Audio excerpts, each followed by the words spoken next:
to be labeled vintage or retro. LA Mayor Antonio Villaraigosa recently helped replace the city's last coin-only parking meter with one that accepts both coins and credit cards. We don't have to run to the liquor store no more for the change for the meter. So this is great, and then great for the community. And great for the city's coffers. In fact, the LA Department of Transportation's parking program brought in a surplus of over $16 million last year, 48% of which came from credit cards. Not only will these meters stop you from worrying when you forgot your baggie full of coins, they'll also increase revenue and help pay for the city services we all need. One main reason why these meters help increase revenue is that they rarely break, working over 99% of the time. And if one does break, a meter technician is alerted via a text message generated by the meter, with the meter usually getting fixed within 3 hours. Over the past 7 years, we've worked tirelessly to give Angelenos a 21st century transportation system they want and they deserve. But a 21st century transportation system needs 21st century technology. And to mark the occasion, the mayor and Councilman Tom LaBonge inserted what was to be the last 2 coins the old parking meter would ever accept before it was ushered into retirement. There's the last one. All right. Now here's another one. Right there. And with that, the mayor went to work replacing, for all intents and purposes, the brain of the last old meter with a new smart brain, making all the city's 34,000 single-space parking meters and its 458 multiple-spot pay stations, coin and credit card, accessible. LADOT also opted for eco-friendly meters. Now the city of LA operates the most solar-powered parking meters in the world. Pay stations are also powered by green cell batteries. There are just some things you can't learn in the classroom, and for students interested in a career in law enforcement, a unique program is making sure they get a realistic look at and some hands-on training for police work. Here's Rasha Goel. Today is a dedication. We opened 3.5 years ago, but I wanted to wait till I felt like we had success. I feel like we're very successful, and that's why we opened officially today. Roberta Weintraub is the founder of the Police Orientation and Preparation Program, or POP for short, which gives interested students a chance to prepare for a career in law enforcement, both on the field and in the classroom. It gives kids an opportunity to take a straight path into the department and also to get an AA in criminal justice. And then if they want to get a 4-year degree later on, no problem. The program is for high school seniors and college students. For high school seniors, it is free of cost. It includes their supplies, books, and uniforms. College students are eligible for grants, student loans, and fee waivers. Education is of such great value, and the benefits last a lifetime, whether or not you become a law enforcement officer. Students get hands-on training at the LAPD Amundsen Training Center over the course of the 2-year program. It seems like we are giving them an opportunity to have alternatives, to explore their interests in law enforcement from the middle school age through high school and now through the community college age, which is a bridge into LAPD. Graduates of the program are often in an advantageous position when it comes to getting a job as an LA police officer or in other areas of law enforcement. They teach you basically everything you're going to learn in the academy, so that's a lot of preparation. It's great. I look forward every morning to learning something new, what the law enforcement does for my community and how I can improve that community myself. For more information on the program, go to poppartc.com. In Los Angeles, I'm Rasha Goel for LA This Week. The Police Orientation and Preparation Program is a partnership between the Los Angeles Community College District, West Los Angeles College, West Los Angeles Unified School District, and the LAPD. Police have arrested a parolee suspected of stealing items from over 200 vehicles. As Gil Reyes reports, police unveiled the stolen items, hoping victims will claim them. Perhaps some of these items are yours. There's jewelry, laptops, iPhones, and handbags. over 150 items believed to be stolen from vehicles. In the 7 years that I have been here in Rampart, I have never seen this much property recovered from one single individual, and it appears that this gentleman is on a scale of 1 to 10, he's a 10. Police call 38-year-old Frank Chibarro a serial burglar with a prison record to prove it. His M.O., breaking into cars and underground parking structures. Police say he was at it again at the Medici Apartments garage on South Bixel in the Westlake District New Year's Day. Officers found him hours later at another nearby carport with the help of a witness and police dogs. Police say the suspect was crafty. He'd stake out a neighborhood first, peering into carports and garages, and where he noticed surveillance cameras, he would spray paint them to avoid being caught in the act. After sneaking past the gate, police say Chibarro sprayed silver paint right into the camera lens. Police say that's him before sabotaging the camera at a parking garage in North Hollywood. Police have also impounded Chibarro's Mercedes. Inside, much of the items believed to be stolen. More were found in Chibarro's apartment. Basically, we're trying to find its rightful owner. So far, we have linked him to 6 crimes that occurred here in Rampart and 2 in the Valley. If these are yours, claim them by calling the LAPD's Rampart Division Station. In the Westlake District, Gil Reyes for LA This Week. Police say Chibarro also stole garage door openers to hit multiple residents in the same apartment complex. You can claim stolen items by calling the LAPD's Rampart Division at 213-924-2451. The group officially representing people of color on the city's payroll recently celebrated an important milestone. Gil Reyes takes us to the Los Angeles Association of Black Personnel Gala.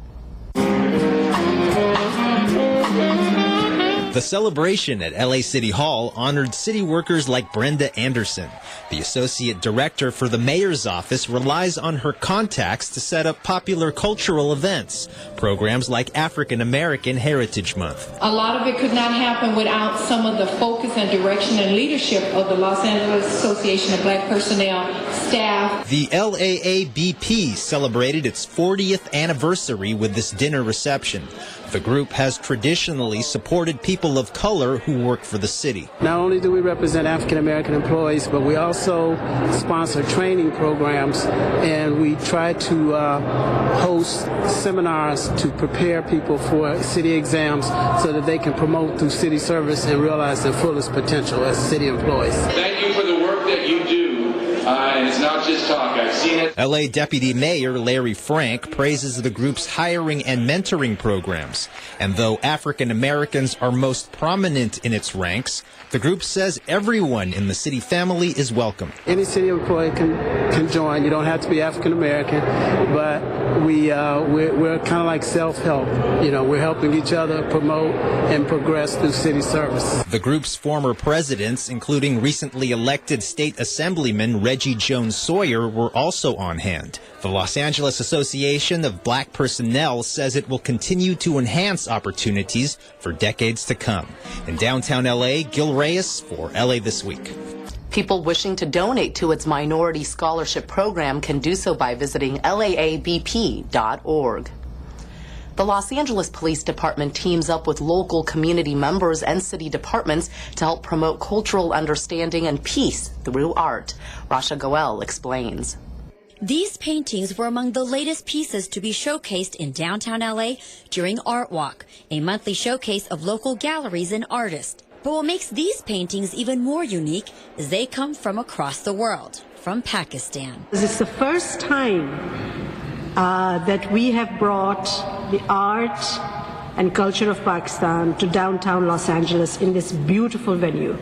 Thank you, Los Angeles. I don't think your average person in Los Angeles really has seen this type of art before. And just to appreciate another culture, another tradition, another part of the world, I think it's a great opportunity. Titled Art and Expression of Shared Human Values, the exhibition aims to promote cultural awareness and understanding of the Pakistani culture, because lack of understanding is what can lead to hate and even violence. They're vibrant members of Greater Los Angeles, but we don't find that we have as many forums as there should be to really bring their the community of Pakistan more in sync with the greater overall Los Angeles. Art brings peace to the world. The artwork displayed here was specially brought in from Pakistan for this exhibition.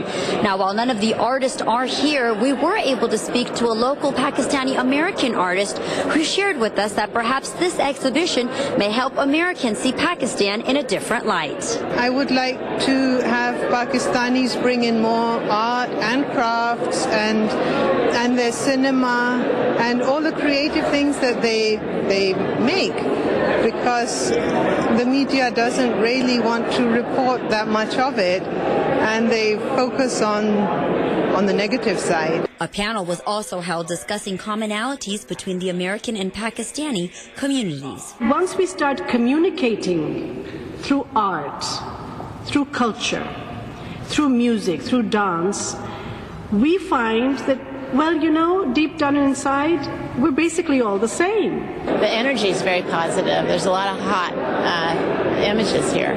15 artists were showcased in this exhibition who were represented by Mehnaz Zukhera, a curator from Collectors Galleria in Pakistan. Sitting here, you could never imagine that what kind of artists we have, how hardworking they are, and what all they're creating. And perhaps a different side to the life they are living. In downtown Los Angeles, I'm Rasha Goel for LA This Week. The three-day exhibition was held in Councilmember Jose Huizar's district at the Old Farmers and Merchants building. Television productions continue to run away to other cities. Crime is down at LAX, and students volunteer their time to clean up their community. These stories and more in City Beat. On-location production in and around LA County increased nearly 5% in 2012 compared to the previous year, thanks largely to the filming of sitcoms and commercials. That's according to Film LA, the nonprofit group that administers film permits for on-location shoots. But there is also plenty of bad news when it comes to so-called runaway productions. TV drama shoots dropped 20% in LA County in 2012, and reality show filming dropped almost 12%. Film LA says overall production figures in 2012 are still below levels seen prior to 2009. Councilman Tom LaBonge joined Fire Station 35 to help dedicate Chuck Hallman Square in Los Feliz recently at the corner of Hillhurst and Clayton Avenues. Chuck Hallman served at Fire Station 35 for over 35 years, beginning his career with the Los Angeles Fire Department in 1976. He retired from the LAFD as an engineer in June of 2011. Hallman worked at Fire Station 35 from 1982 until his retirement. The number of major crimes reported at Los Angeles International Airport dropped nearly 27% last year, and overall crime continues to decline as well, according to statistics released by Los Angeles Airport Police. This, while passenger volume is estimated to have increased almost 2.5% compared to 2011. Mayor Antonio Villaraigosa said in a statement released by LAX that safety doesn't happen by accident, but that crime reduction at LAX is a result of the city's steadfast commitment to the safety of all Angelenos and the visitors who pass through our city. Over 400 teens with the Pacific American Volunteer Association recently volunteered their time to make Los Angeles a cleaner place. They met outside of Council President Herb Wesson's district office on Southwestern Avenue before heading to several locations throughout the community. We just get involved, and every month or so we just clean up. No one really appreciates the beauty of, cleaning up, because not many people just go out there to just do that for fun. Also supporting this event were various homeowners associations as well as the LAPD. And over in Council District 12, some student volunteers also gathered at Limekiln Canyon Park before the new year to take part in a cleanup and beautification event. Limekiln Canyon Park on Limekiln Canyon Road in Northridge is an unstaffed City of Los Angeles pocket park that's open from dawn till dusk. And that means the park often needs a lot of TLC to help it look its best. That's where student volunteers come into the picture. On a recent Saturday, they led a cleanup of Limekiln Canyon Park. There's many different schools, and I don't know, probably about 40, 50 people came out here and picked up a lot of trash and covered up a lot of graffiti. All of us to get involved and clean up our community and take pride of where we live, and do it for a good cause, and maybe meet some new friends along the way. And this cleanup at the park was no walk in the park. In fact, students even had to venture inside this dark tunnel to pick up trash and paint over graffiti. And outside the dark tunnel, other volunteers also donned paintbrushes to beautify the outside of the shell. For more volunteer opportunities in Council District 12, you can call the district's Community Service Center at 818-882-1212. South LA's homeless population and low-income residents now have a new place to call home as a historic landmark gets transformed into a supportive living facility. Anna Marcos has more on the grand reopening of the 28th Street YMCA. This grand, elegant building in South LA is from a bygone era, but it's been reborn to fit the needs of the 21st century. After a little rehab, the old 28th Street YMCA in the Vernon area has become the 28th Street Apartments, a living center that provides affordable homes for low-income people and those with mental illnesses. Several of the units will also house young people transitioning from homelessness. Clifford Beers Housing is beginning to see itself as the Johnny Appleseed of supportive housing. That is, we go about the city building new buildings or rehabilitating old ones to create affordable housing for low-income people, some of whom are living with mental illness. We demonstrate through our work that people living with mental illness can achieve the recovery that allows them to thrive in their communities. The building was the work of famed African-American architect Paul Williams. Although he left his mark on buildings from Beverly Hills to LAX, his legacy is also evident in much of South LA's architecture, from the Second Baptist Church to the 28th Street YMCA. His career spanned over 50 years and included 3,000 plus projects. His designs included such landmarks as the Ambassador Hotel, the Beverly Hills Saks Fifth Avenue, the futuristic themed building at the LA International Airport. And now the new apartments, the community rooms and computer rooms will provide a new shared history for many in the community who need a place to call their own. I'm Anna Marcos for LA This Week. The project is a joint effort by the Coalition for Responsible Community Development and Clifford Beers Housing. Additional funding sources included the Community Redevelopment Agency and Wells Fargo Bank. And in this week's list of things to do, ballroom dancing, bird watching, and an impending deadline for LA Student Film Festival. You don't have to be on Dancing with the Stars to dance like the stars. If you're looking for a fun way to burn off those holiday calories and fulfill your New Year's resolution, head on over to St. Euphrasia Church in Granada Hills. The church is offering ballroom, swing, and foxtrot dance lessons every Friday evening through February 8th. The church is located at 17637 Mayerling Street in Granada Hills. For information on cost and how to register, call 818-360-4611. A California towhee was the first bird spotted at the Audubon Center at Debs Park in 2013. More than 140 species of birds have been recorded at Debs Park, which opened a decade ago as an environmental education and conservation center. The center, the fourth largest park in the city of Los Angeles, features community programs and events for children and their families to experience and care for the natural world. The Audubon Center at Debs Park is located at 4700 North Griffin Avenue. To learn more about birding, trails, and other outdoor programs at Debs Park, visit debspark.audubon.org. Councilmember Paul Krikorian is calling on students to finalize projects to ensure they are able to participate in the only film festival solely for Los Angeles County high school students. The deadline for submissions is January 16th, and the Student Media Festival is slated for March 30th at the El Portal Theater in the NoHo Arts District. Student work in the animation, comedy, commercial, drama, or documentary PSA category under 7 minutes in length are eligible. A $500 prize will be awarded to each winning film. For a complete list of guidelines and more details on how to apply to the Student Media Festival, go to lasmf.lacity.org. And that's a look at some upcoming things to do.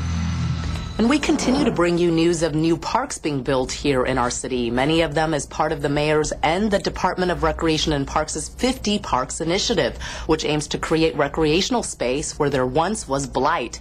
Anna Marcos takes us to the Valley for the latest Pocket Park grand opening. This new park is ringing in the new year for some lucky kids in the Valley. Even District 2 Councilmember Paul Krikorian's daughter Lori takes her turn at the ropes. The park on the corner of Fulton Avenue and Van Owen Street is the 6th project in the 50 Parks initiative, a plan to bring some green open space to 50 of LA's most underserved urban neighborhoods by transforming blighted lots into pocket park oases. Parks are a public safety measure as well. If we don't fund parks, it doesn't matter how much we fund the police department. We will not have a safe community. We will not have a community that offers our young people the kinds of opportunities that they should have. It's nice to see that we're bringing the city back and making it greener. A few years ago, this was just an empty DWP yard with a chain link fence and a bunch of dirt. In fact, this whole area was blighted. Now, 2 street corners are part of the River Walkway. 1 street corner has new businesses, and this last street corner is now a playground. We took a well site. This is an active well site bringing water to the citizens of LA to drink. But it also provided an open space, a space where we could use our imagination. And by the looks of it, the slides and playground equipment, the ropes, rings, and climbing wall are already getting a good workout. I'm Anna Marcos for LA This Week. The playground was built with money from community block grants. And that's going to do it for this edition. Thanks for joining us. I'm Ellen Chang. A reminder that you could catch us online at lacityview.org. You can also follow and like us on Facebook. We'll see you back here next week for more of LA This Week.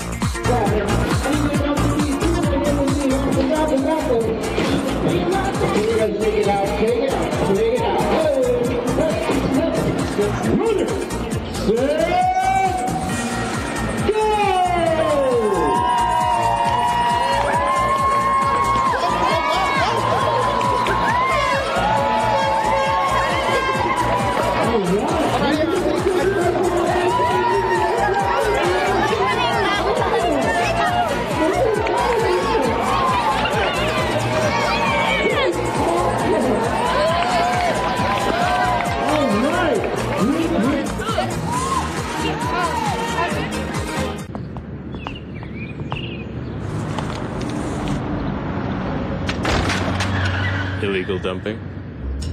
Call 311, the toll-free number for non-emergency services. 311, your one call to City Hall. It's our duty to serve veterans and military families who serve their country in the most difficult ways imaginable. Together, we can say thank you in so many ways. Small acts of kindness mean more than anything. With our support, veterans and military families can face even the most difficult challenges. Let's honor their service with ours.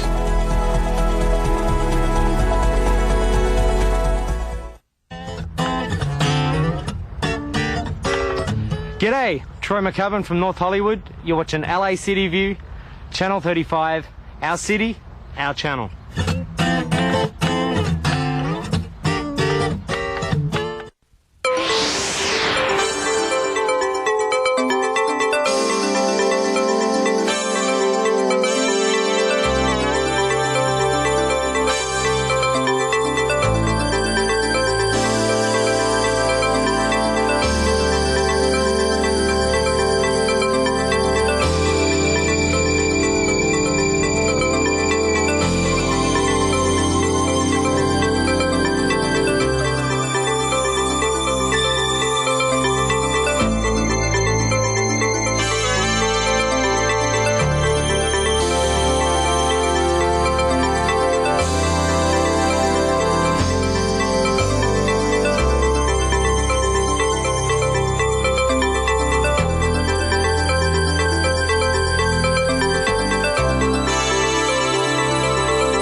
Sergeants, please call the members and have them report to the...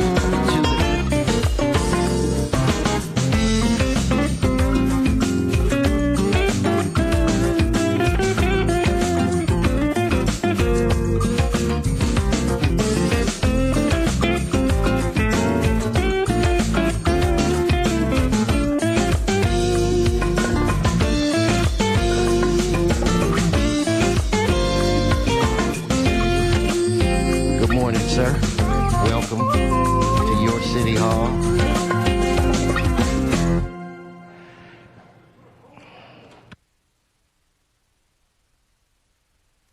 We've been joined by Mr. Labange. Members, please report to the council chambers.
Sergeants, please get on the phone.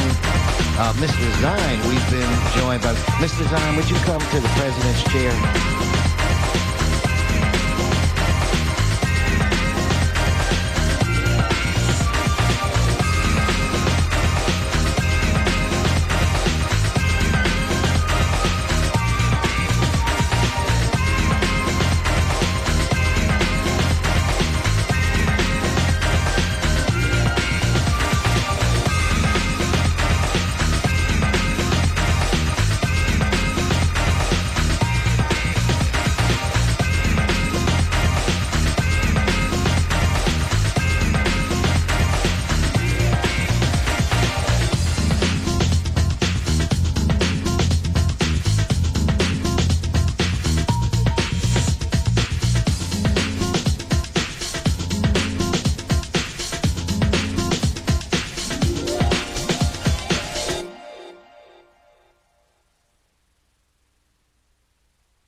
Sergeants, give me some ETAs.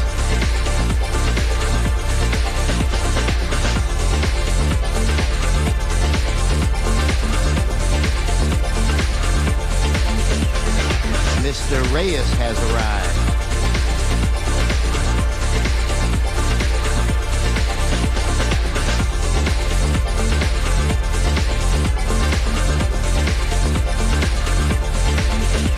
Hey, Mr. Parks, are you ready for your presentation? Okay, then maybe I'll make you third.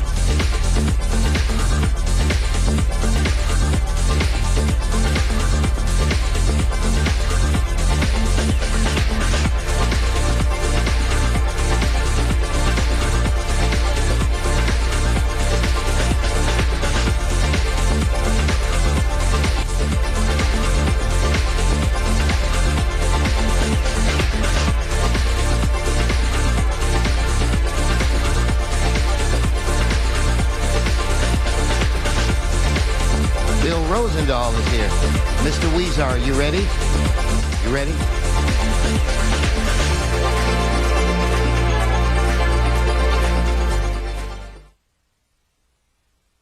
Good morning. Today's date is Friday. Waiting for my close-up. Today's date is Friday, January 18th. The City Council meets every Tuesday, Wednesday, and Friday at 10 a.m. We do not have a quorum at this time, but we can begin with our presentation portion of today's council meeting, and we will start that off with my dear friend and brother, Mr. Jose Weezer. The floor is yours. If we could have quiet in the chambers. Thank you very much, Mr. President, and I am very pleased today to celebrate and declare the year of the Los Angeles Aqueduct for 2013. You know, our famous aqueduct, built by, as many of you know, William Mulholland, and completed in 1913, defines the modern era of Los Angeles. At the turn of the last century, San Francisco had already grown with its gold rush, but the question was, how would Los Angeles compare with San Francisco's state-of-the-art infrastructure and its bustling banks and factories? Los Angeles at that time had its orchards, its vineyards. We had oil, we had a fledgling movie industry, but it needed something else to continue to grow. All that was needed was water. Then the aqueduct was built, and the rest, as they say, was history. As chairman of the Energy and Environment Committee, I can tell you that water is our history, but it is also our future, which is why we as a council and as a city are committed to responsible stewardship of this precious resource. No one knows this better than our Department of Water and Power. And representing the Department of Water and Power is Jim McDaniel, who will speak in a moment. He is the Assistant General Manager of the Water System, and he will tell us more about the Centennial Celebration. But we are also very pleased to have here today Christine Mulholland, who is the great-granddaughter of William Mulholland. Let's give her a big round of applause. But first, Mr. President, this would not be a real presentation of the aqueduct without having our historian, the city's greatest cheerleader, our very own Councilmember Tom LaBonge, who will tell us a little bit more about this great aqueduct. Tom LaBonge. Tom LaBonge, Mr. Historian. Well, Mr. President, Mr. Weezer, thank you. This is so special to know that we have here the granddaughter of William Mulholland. Great-granddaughter. Great. I know, I'm getting that. I know, I'm not that old either. But your great-grandfather was here in this chambers. This building was built in 1928 because we had the aqueduct in 1913. Started in 1907 as a vote of the people of Los Angeles, which is a testament to the belief. And if you look at the history, Mr. Krikoyan, of all the municipalities around, from Van Nuys to Hollywood to even Venice, California, they were independent cities, but it was the water department that brought it forth. And it was a new charter in 1925 that aligned the Bureau of Water and the Bureau of Power out of Public Works into the Department of Water and Power. And all of this is the testament to the city and the people who went before us, because we would not have grown without water. And when the city was founded in San Gabriel in 1781, 44 people walked 9 miles. And where did they stop, Jim? They stopped on what would be the Los Angeles River, because they needed water. And water is what made the city grow. And to miss this opportunity, we wouldn't let it happen. Anniversary dates are very important because we can educate the public on the precious gold that water is and the value for conserving water and doing the right thing and what we think of the people who built this. So I'm glad to stand with the great Councilman Weezer, a proud son of many areas of the world who's come to lead us here in the Energy and Environment Committee and crosses that Boyle Heights Bridge right across every day because it's the water. So I'm very thankful, and Christine is here as well, and Jim McDaniels you're going to hear from. And if there's any opportunity for us to teach people about the infrastructure, it starts with the aqueduct. And Mr. President, I will make one last remark. Of all the history, of all the speeches that were ever made in Los Angeles, the greatest speech was the shortest speech. It was then on the day of the ceremony which they dedicated this great aqueduct. And William Mulholland stood tall. You would have liked the speech, Herb. It was short. He would say, "There it is, take it." And that was the greatest speech.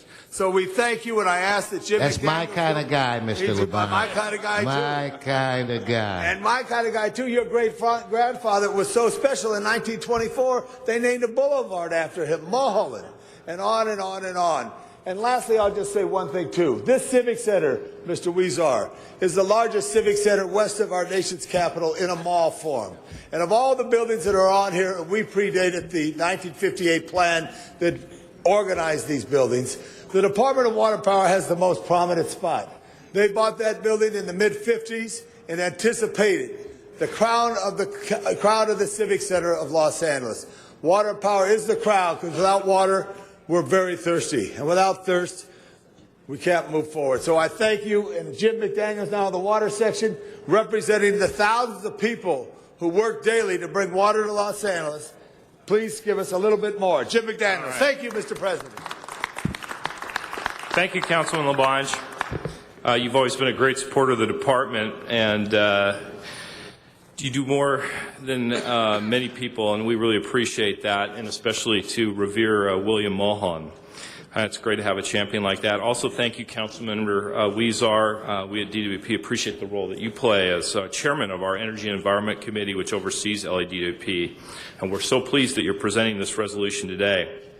When you think of Los Angeles 100 years ago, it's a relatively small place, 200,000 people or so, and it was a completely different place. It had the Los Angeles River, and it had whatever rain fell that year. And like today, there were cycles of drought along the river, and as many of you know, it was unpredictable and it often flooded. And the city leaders knew that a new source of water was needed for this growing city. It was Fred Eaton who took William Mulholland to the Eastern Sierra to explore their ingenious solution. He showed him the Owens River flowing with clear, beautiful snowmelt that emptied into an alkaline lake with no outlet. Eaton envisioned an aqueduct that could be built to convey this pristine resource to Los Angeles, 233 miles away. What's more, he calculated the exact location on the Owens River where the water would begin to flow naturally to Los Angeles by gravity without needing any electric pumping power. Designing the aqueduct's course and overseeing its construction was Mulholland's doing. For 7 years, thousands of people were employed working under very arduous circumstances to achieve construction feats never accomplished before. The day the water first flowed down the Cascades in the North San Fernando Valley, 40,000 people were on hand to hear Mulholland say, "There it is, take it." Of course, there's much more history than we have time to go into today, and there's also a lot of controversy. I definitely am not going to go into that. But the Los Angeles Aqueduct has meant a great deal to Los Angeles and all of Southern California, and it has a great legacy. It's also one that's continuously changing. Aqueduct water is less than half of our water supply today. The LADWP serves 600 million gallons of drinking water every single day to a city population of over 4 million people. As we celebrate its Los Angeles Aqueduct Centennial, the LADWP is working hard to expand our local water resources through conservation, stormwater capture, water recycling, and groundwater cleanup.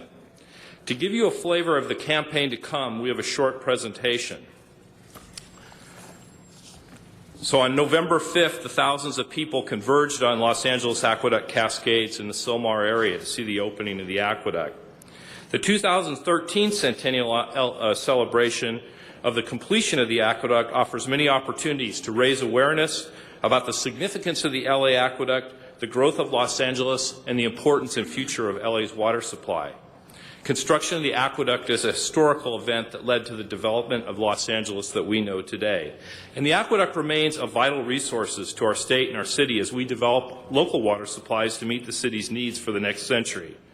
LA is a national leader among cities in the U.S., And LADWP has an excellent record of being a steward of its Owens Valley watershed lands. So our theme for this year is going to be LA Aqueduct Centennial, Our Legacy, Our Future. We've got a number of awareness events planned. We've got some signage that we plan on having prominently placed to raise awareness and to get this message through. We'll have banners at highly visible locations throughout the city and on our building. Local media, we'll have local and national media outreach. We have a special Centennial website. We'll also be setting up Twitter and Facebook portals so that we can communicate all the events. And in conjunction with the Inyo County Los Angeles Standing Committee meeting on February 8th, we will hold an event commemorating the 100th anniversary of the opening of the aqueduct intake. Although the aqueduct brought the water to LA in November, they had to open the intake for the water back in February. So we want to celebrate that event also. But by November, we're going to have an event out at the intake, kind of to commemorate that historical one that everybody's seen in the picture, and we'll also have a reception at our office building. We want to reach out to youth and use educational opportunities. We have the LA Times in Education that will be coming out this spring. We'll be conducting some educational field trips of our LA Aqueduct. And we even want to use this opportunity to talk a little bit about the movie Chinatown. A lot of people think that the movie Chinatown is history, and we want to take the opportunity to realize that that's not the history. The real history, you have your book? Oh. The real history is right here in the book, the biography, William Mulholland. So, you mean the Jack Nicholson character is not real? It's not real. Darn. But we do want to use this as an opportunity to talk about who was real and what the story really was.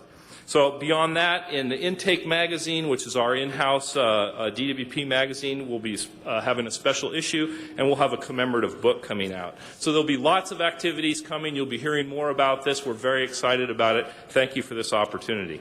And you should be excited about it. So I'd now like to introduce Christine Mulholland. Christine is a fifth-generation Californian and the great-granddaughter of William Mulholland, the builder of the Los Angeles Aqueduct. She's long been interested in Mulholland family history and is now the family spokesperson after the passing of her Aunt Catherine in 2011. Christine. Welcome. Let's give her a round of applause. Thank you, Jim. Thank you, Tom.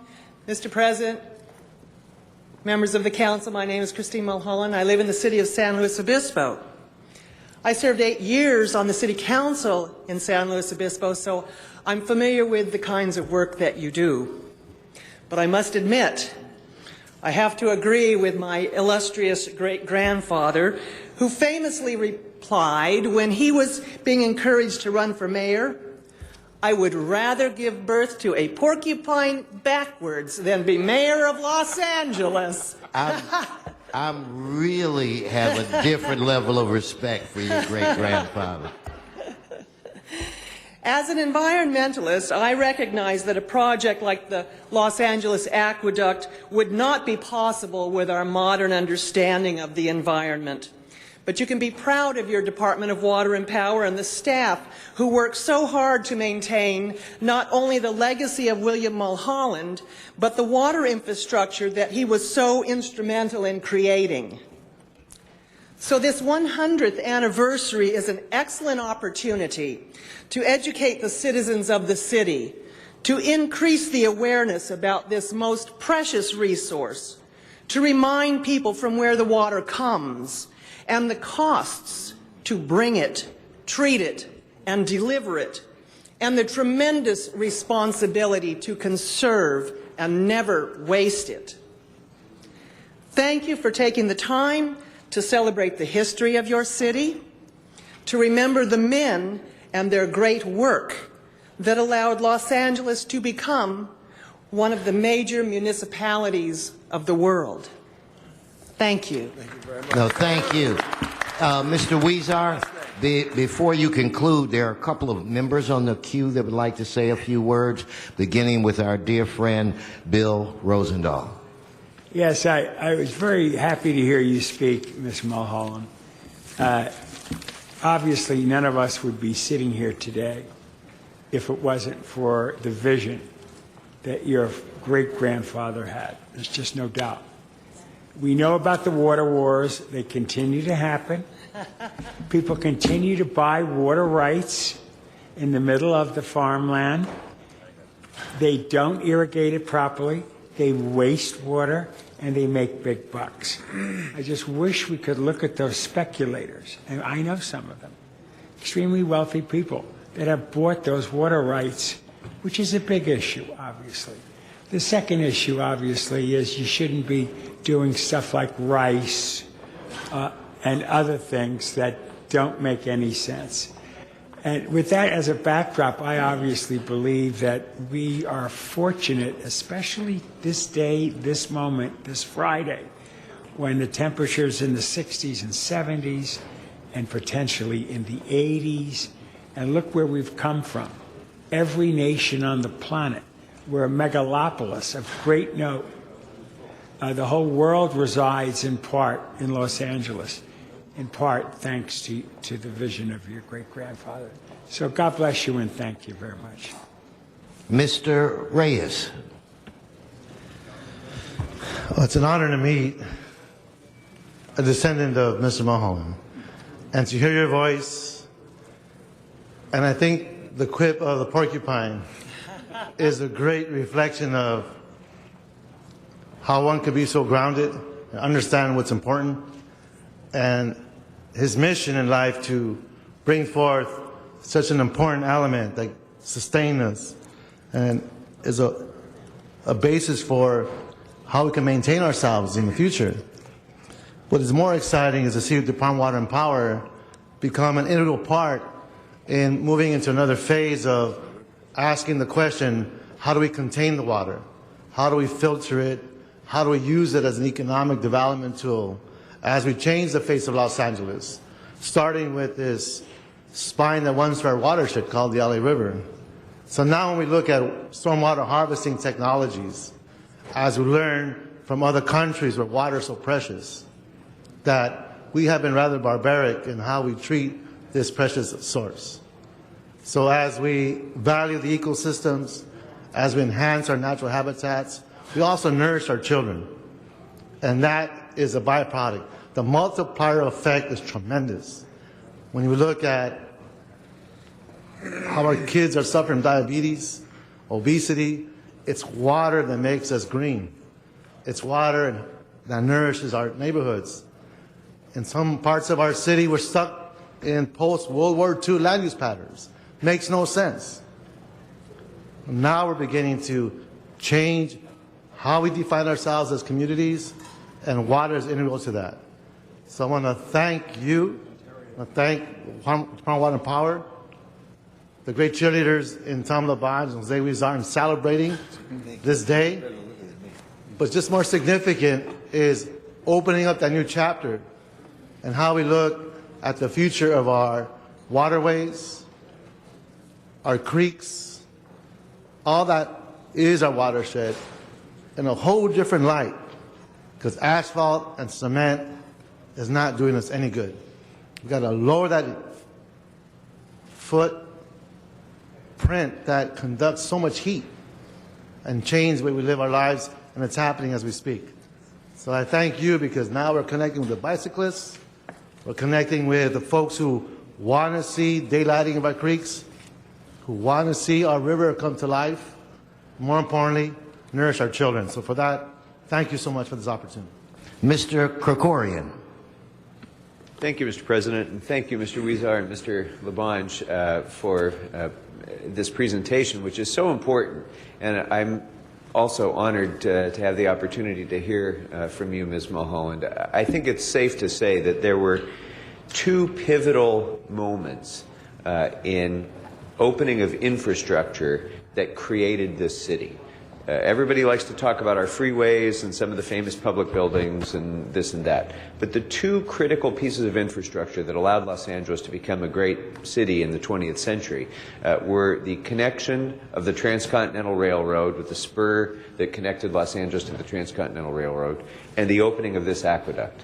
And were it not for those two things, we would continue to be a tiny little backwater village south of San Francisco.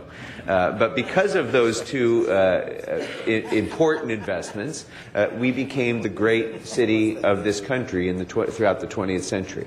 And I think there are people now who question whether we can continue to be that great city, but I would submit that this is an example of what we need to be doing now as well. So when the DWP is looking to invest in replacing its energy infrastructure and its water infrastructure now, as we look to repair our streets and repair our sidewalks and do the other things that are essential to having a great city, I think we can look back at the vision and the leadership of William Mulholland and the civic leaders of this city, the political leaders and the business leaders who came together to say, we are going to invest in the future of Los Angeles. We are going to make it a point to rally a consensus of the people of Los Angeles and the business community of Los Angeles and do what is necessary to build the kind of infrastructure that we need to have a world-class city. That's what we did then, and it worked. And it created the city that we knew throughout the 20th century. And now that we're at the dawn of the 21st century, it's time that we consider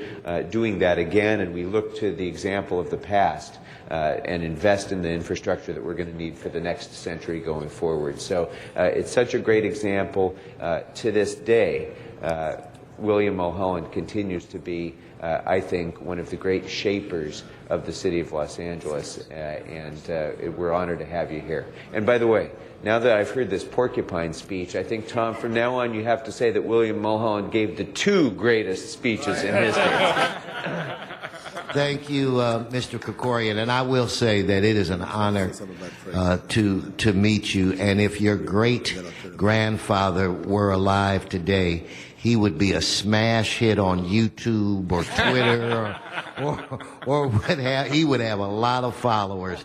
Anyway, could we please give them another round of applause? As you do, just when we stood on the steps this morning outside City Hall, the Frank Putnam Flint Fountain is named after Frank Putnam Flint, who's a United States Senator who wrote the legislation to allow Los Angeles to get this water. So when we're out on the First Street Steps Park, you can recognize that history in there. And now to the great one, Jose Huizar, to finish up. Mr. Labange, a little trivia. You are our historian. Where did Mulholland live when he lived in the city of Los Angeles? Well, when he first lived with a young man, he lived on the corner of, wait a second, at Los Feliz and Riverside Drive, and controlled the Cahuenga Valley water ditch for the Los Angeles River and the Za Madre, which is exposed in the cornfields. But when he finally started working for Water and Power, he lived uptown in Boyle Heights in a big house in Boyle Heights, right there on Cummings.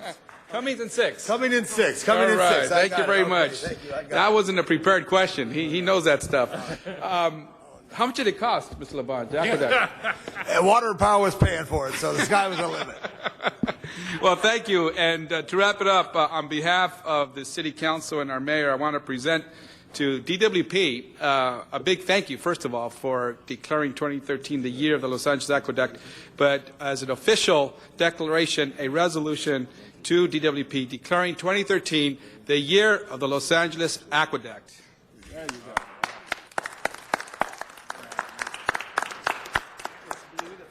And Mr. Nichols would have been here today. He's up at Sacramento fighting for the DWP. That's right. Got it, Betsy. One more. Thank you.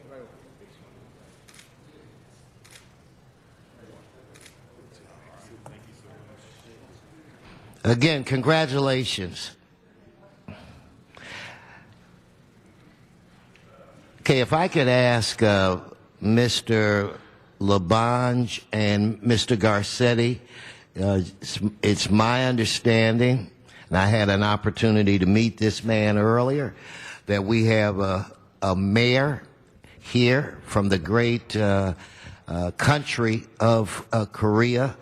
He has been brought here by our dear friend Chang Lee.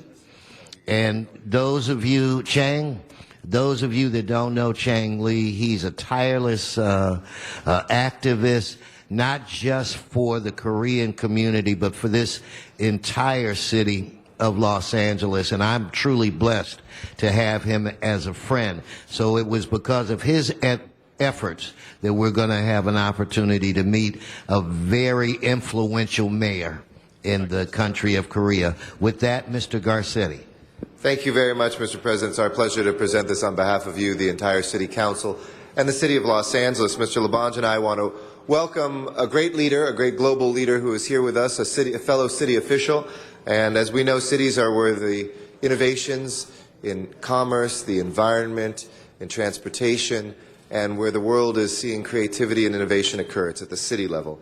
And so we're very proud to welcome Mayor Cho, Mayor Chun-Hyung Cho, to our council chambers from the city of Suncheon, which is a great city in South Korea, a city which has focused on becoming a more sustainable and a greener city. Under the mayor's leadership, somebody who has had an extraordinary career, who has won awards and has been lauded for his leadership in South Korea, working within his party, working in different positions throughout the country, but now who has been the mayor in Suncheon. We wanted to welcome him here to the city of Los Angeles, thank him for the close friendship between Korea and Los Angeles. Los Angeles, Mr. Mayor, is a great Korean city, and we see ourselves that way. It is, outside of China, the largest population of ethnic Koreans outside of the country of Korea. And so, because in Los Angeles you can't just speak in two languages, I know we'll hear Korean and English, I want to present with Mr. Labange a certificate of welcome, which is actually in Spanish because of our name, El Pueblo de Nuestra Señora, La Reina de Los Ángeles, which is our town of Our Lady, the Queen of the Angels. And as Mr. Labange often says, it's great to welcome another angel here in the City of Angels. So we both would like to present this to you. And please give a round of applause to Mayor Cho. Thank you. Thank you.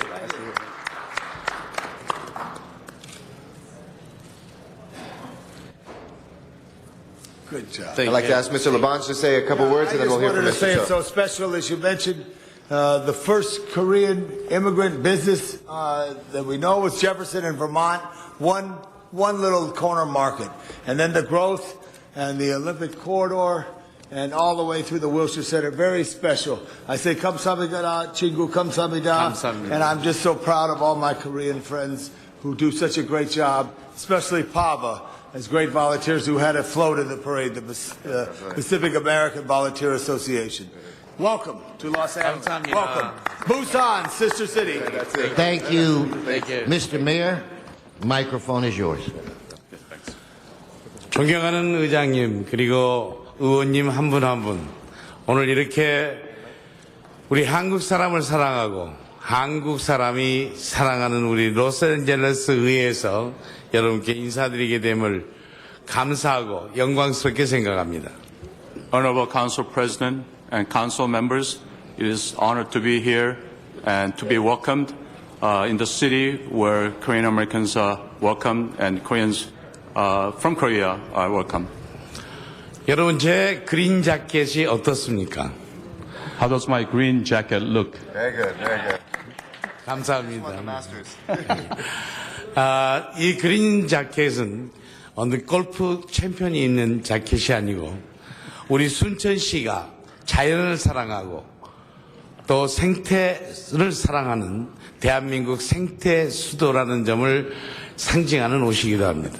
I didn't get this green jacket from winning the Masters, but this jacket represents his city. His city is known in Korea to be an ecologically friendly, sustainable city, which was chosen as the best ecological city in Korea. 우리 순천에는 세계적으로 인정받고 자랑하는 순천만이 있습니다.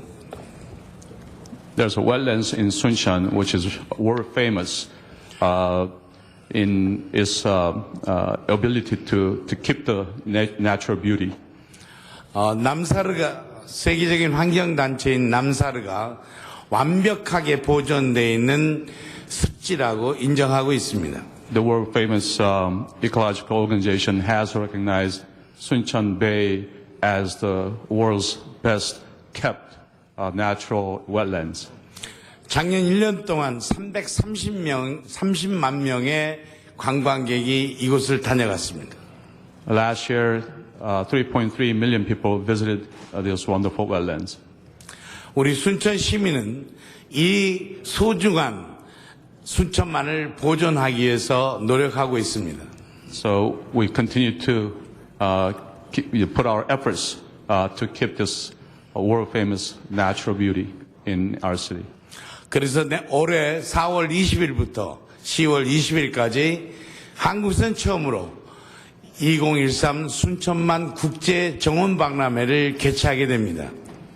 Starting from April 20th for 6-month duration, it's a privilege and honor to host International Garden Exposition, which originated from Europe, but now for the first time being hosted in Korea.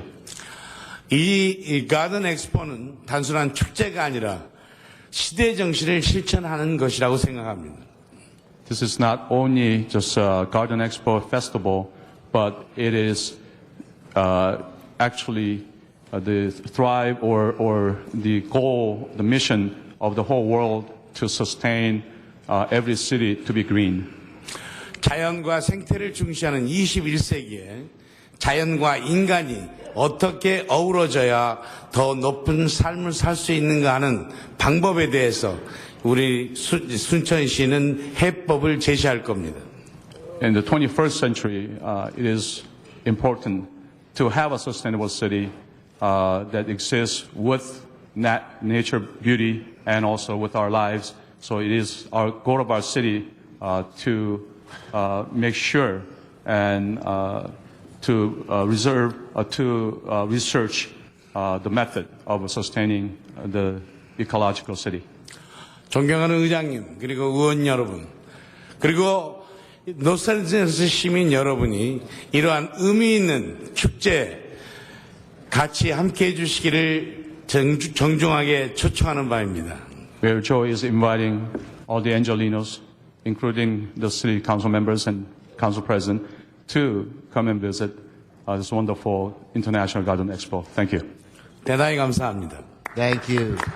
And Mr. Mayor, for all of the work that you do, I say, 대단히 감사합니다. 대단히 감사합니다. All right, Mr. Clerk, we have a quorum. Could you please call the roll? Alarcon, Buscaino, Englander, Garcetti, Weezer, Carrasco, Corcoran, LaBanche, Parks, Perry, Reyes, Rosendahl, Zion, Wesson. 14 members present and a quorum, Mr. President. Okay, first order of business. Approval of the minutes. Koretz moves, Englander seconds. Next. Commendatory resolutions for approval. Rosendahl moves, Zion seconds. Let's go through the agenda. Very good, sir. Before doing so, there is a request to continue item 6 to February 5th. Again, item 6 to February 5. Without objection. And there are committee reports for items 1 through 5 that have been circulated. Items 2, 3, and 4.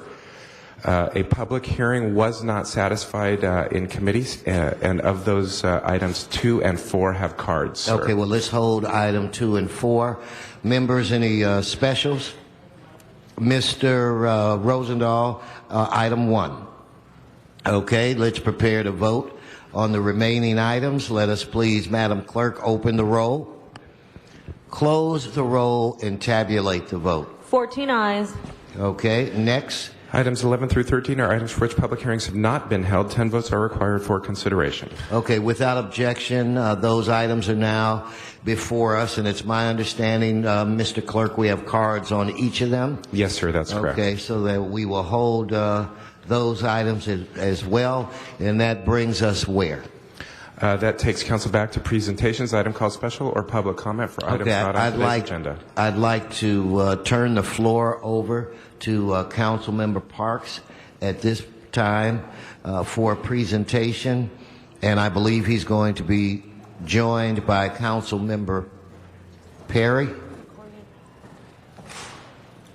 Mr. Parks, the floor is yours. Thank you very much, and Mr. Perry is going to join us. Today we're going to honor one of our city employees. Let me ask Karen Rozan to come up. And also her husband, Joe Rozan III, who is an employee of CDD, a former LAPD officer. And also we have with us Patty McGinnett, Senior Vice President, Business Affairs, LA Inc., and also Kathy Smith. I'm sorry, LA Tourism. I'm sorry. I'm sorry. Let me go back a minute. LA tourism. One thing I was thinking this morning, having known the Razan family for a number of decades, if I'm not mistaken, we've had a Razan employee of the city for over probably 60 plus years.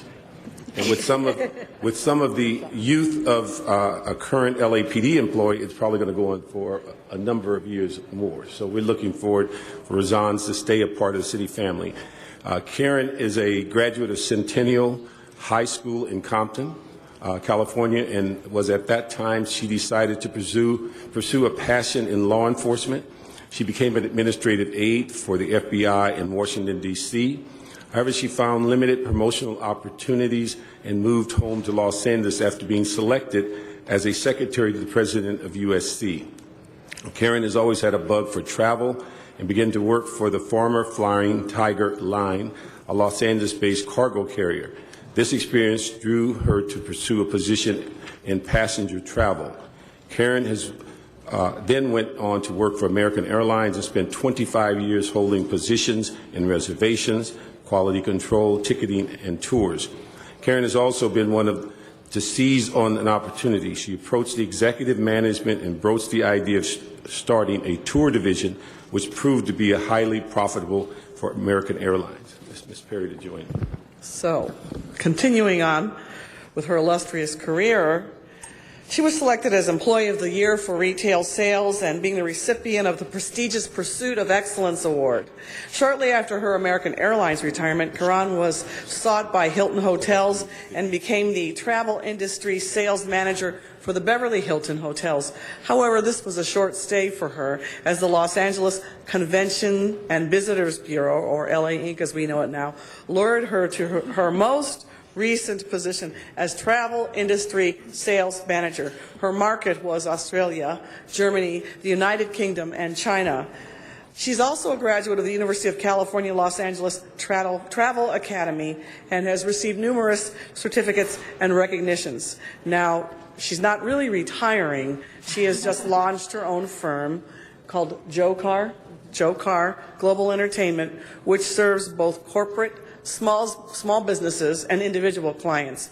She is married to her husband of 33 years, standing right next to her, Joe, and they have 5 wonderful children, Brian, Janae, Deanna, Nicole, and Joseph, and they live in the Ladera Heights area of Los Angeles. So it's a real honor to congratulate Karan Razan for her faithful and dedicated years of service to the community. And I'd like to say thank you to Mr. Parks and to all of us, to you, for commending you for your years of work and contribution, and best wishes for your continued success. Thank you so much. Let's have Patty come up and make some comment. Mr. Parks, I do have Ms. Perry, we have a speaker in the queue, so if I could defer to Mr. Rosendahl. Thank you, Mr. President. First of all, there's nothing but a smile out of me for what's going on here, obviously. What we've done at the airport has been phenomenal. The modernization is dramatic. And as we pass those costs on to the airlines, Ontario will be the link, the ultimate link. So, but this is a good step. We look forward to your continued services with us as a consultant. We got about $4 billion more of projects at LAX, and I look forward to them all getting completed in a timely manner. And again, thank you for what you've done for us, and thank you for continuing to want to work for us. Appreciate it. Thank you. I just want to add Patty McJennett with Los Angeles Tourism and Convention Board. And I've had the pleasure of working with Karen for over 8 years since she first joined our organization. And I can speak to the level of passion that she has for Los Angeles and the level of dedication to growing our tourism industry. And I just wanted to add that she's not leaving us. We will be continuing to use her because she's a well-known face as far as the travel industry goes, and a real champion for LA tourism. Thank you. Come on, let's give her a real round of applause. But she deserves it. So, Karan, Mr. Parks, and I, on behalf of the city, would like to present this to you to mark this moment in time as you move forward with your life and your plans, which will continue to go to the benefit of the entire city of Los Angeles, not only to our economy, but to bring more travelers and tourists here to the city to enjoy. So thank you very much and congratulations. Thank you. Stand up here. You may need some help to say a few words. Drop a little bit. I'm shorter than you are.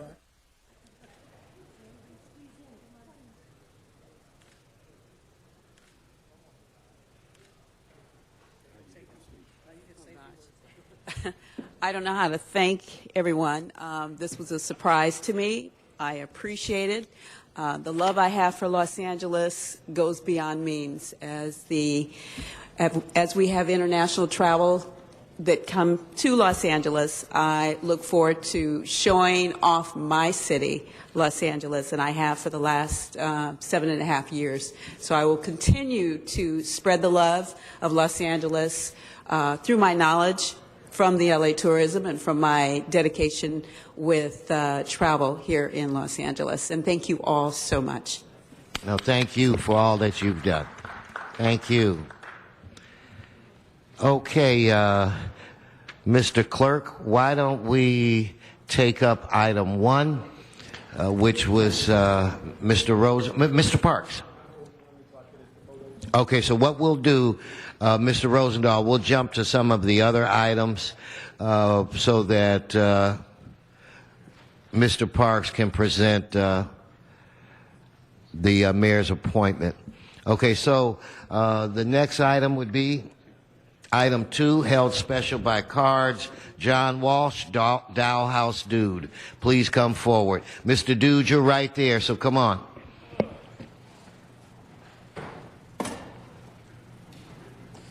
Yes, sir.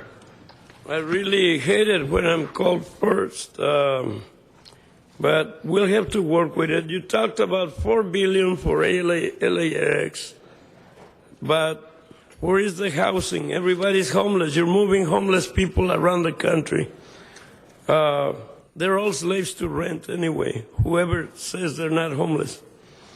The other thing is, I found to be such a boring life to be in public service for such a long time. And what do? Push paperwork around all your life? It's boring. What else?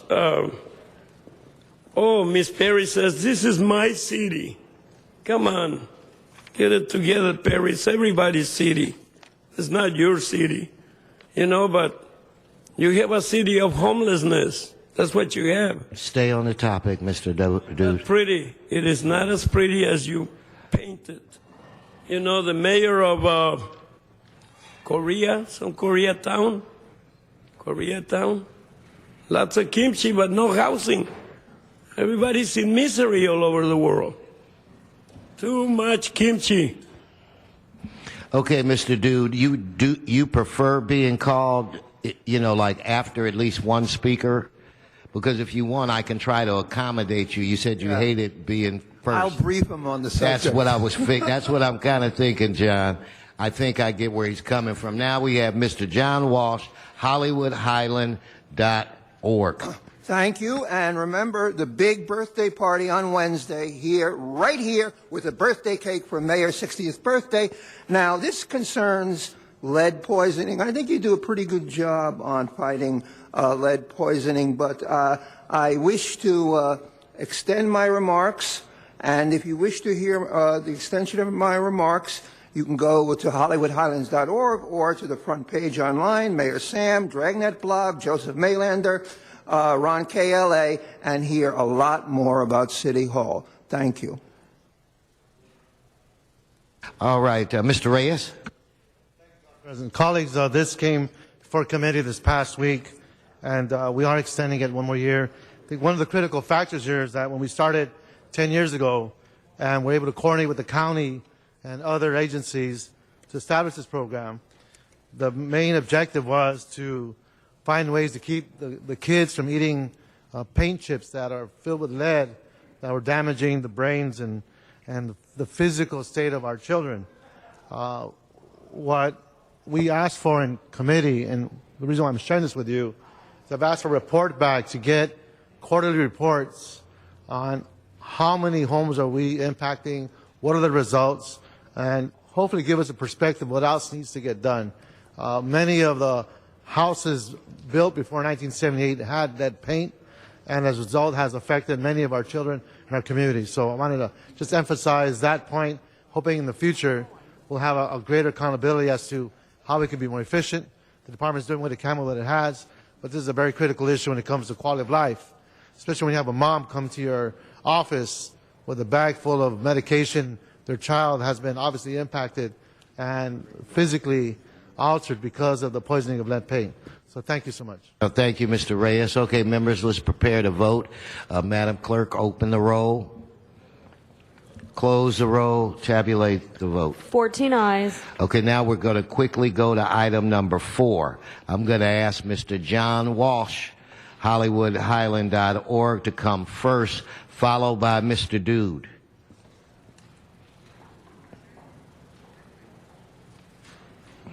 John? John Walsh, here you go. Our endorsements are up. Go see them. And this concerns Thomas Safran Associates and the disposition of city-owned property at 960 West 62nd Place. We're not sure. Thomas Safran, we believe, is an insider and gets an insider deal here. But we're happy. Come here, everybody out there. Free birthday cake next Wednesday. HollywoodHighlands.org. Mr. Dude. Yes, I do put a lot of saffron in my rice, said the Hindu. Saffron, yeah. An exclusive deal? Come on, guys. Exclusive deal? Why can't you make it available to everybody? Housing for all. And, you know, the problem of lead in the houses? The Romans went down because of too much lead in their pipes. He is not discussing this item. Stay on the subject, Mr. Dude. Well, the subject lead was the item before. Yeah, the subject is better housing for everyone. No lead. Not exactly. What, you don't want better housing for everyone? No, but that's not what the item is. No, you don't want that. No, we're not going to debate that. Speak to the item or don't speak at all. Exactly what I'm talking about. Nobody wants to address the idea that we can all have better housing for everyone. That's not the item, Mr. Dude. Thank you. Thank you very much. So let's prepare to vote on this item. Madam Clerk, open the roll. Close the roll. Tabulate the vote. 14 ayes. Okay, Mr. Parks, are you ready to do item 1? Item 1 is now before us. Mr. Parks. Thank you very much. I'd ask our General Manager, Gracie Liu, to come up at this time.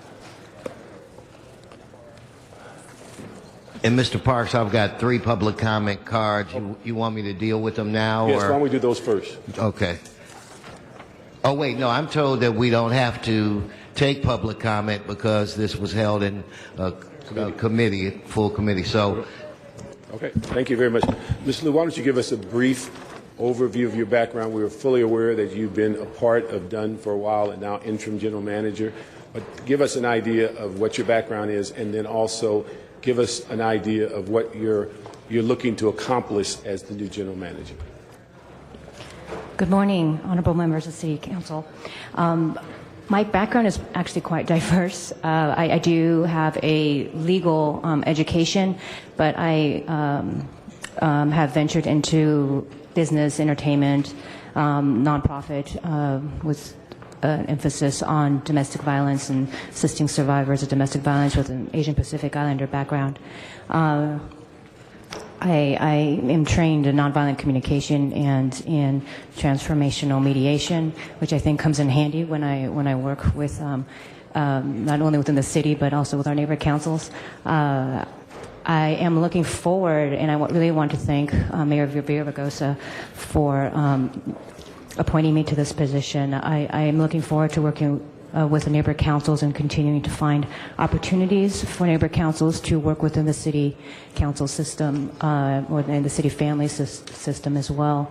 And we've been really focused on how we can do that in this budget crisis and find these opportunities where neighborhood councils who are our best volunteers in the city are stepping forward to try to collaborate with not only the department but also with other city entities. One thing, if I read your resume correctly, you're also an attorney, right? I am.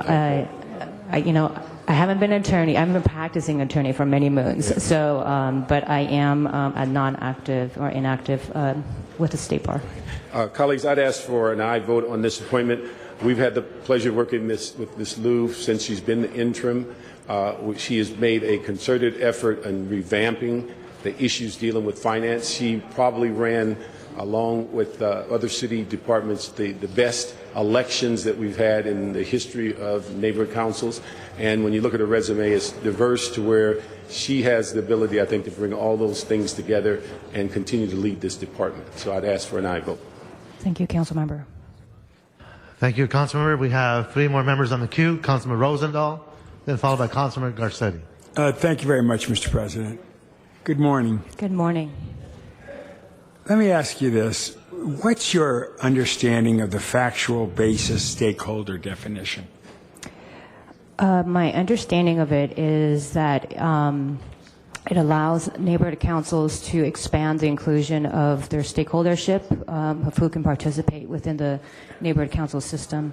It has caused some issues in the last 2 elections, actually basically since it's been instituted in 2009, because the definition is so broad that it has allowed those who perhaps come in and shop, maybe they just go by the infamous Starbucks receipt coffee holder type of stakeholder, so they can come in, they buy something, they come to our elections with a receipt, and they can then vote in those elections, and that has caused some conflict as to what type of stakeholder should really be involved in the neighborhood council system. I have 8 neighborhood councils. They're all very active in my district.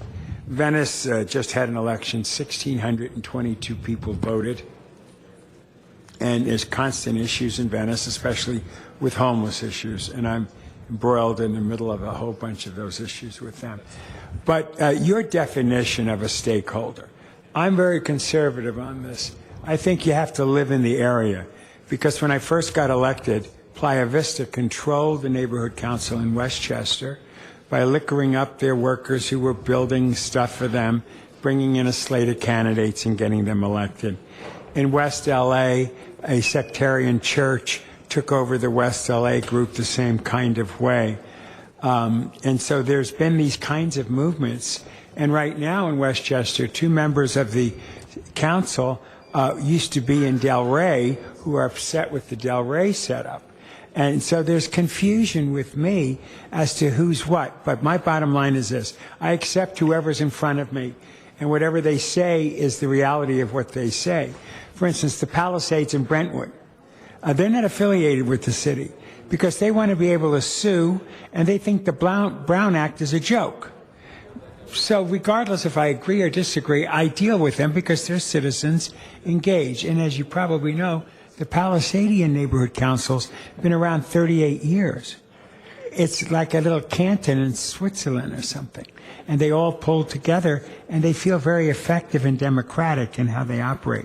So what's your sensibilities tell you about a definition of a stakeholder, and where should we be heading on that?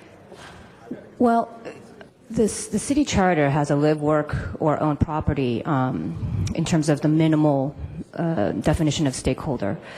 I do believe that neighborhood councils have a diverse group of stakeholders within their own areas. No 2 neighborhood councils are the same. So to put a definition in terms of factual basis stakeholder, I think we really need to work with neighborhood councils to figure out what it means to them in terms of who their stakeholders are.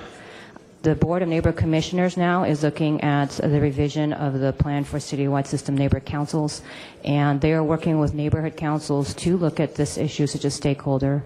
Councilmember Weezer actually did present a motion to address this issue as well, and I think this will be coming back to the City Council shortly for hopefully a final resolution on this matter before we roll into the 2014 elections. Great. Thank you very much. Thank you, Mr. Councilman. President. Thank you.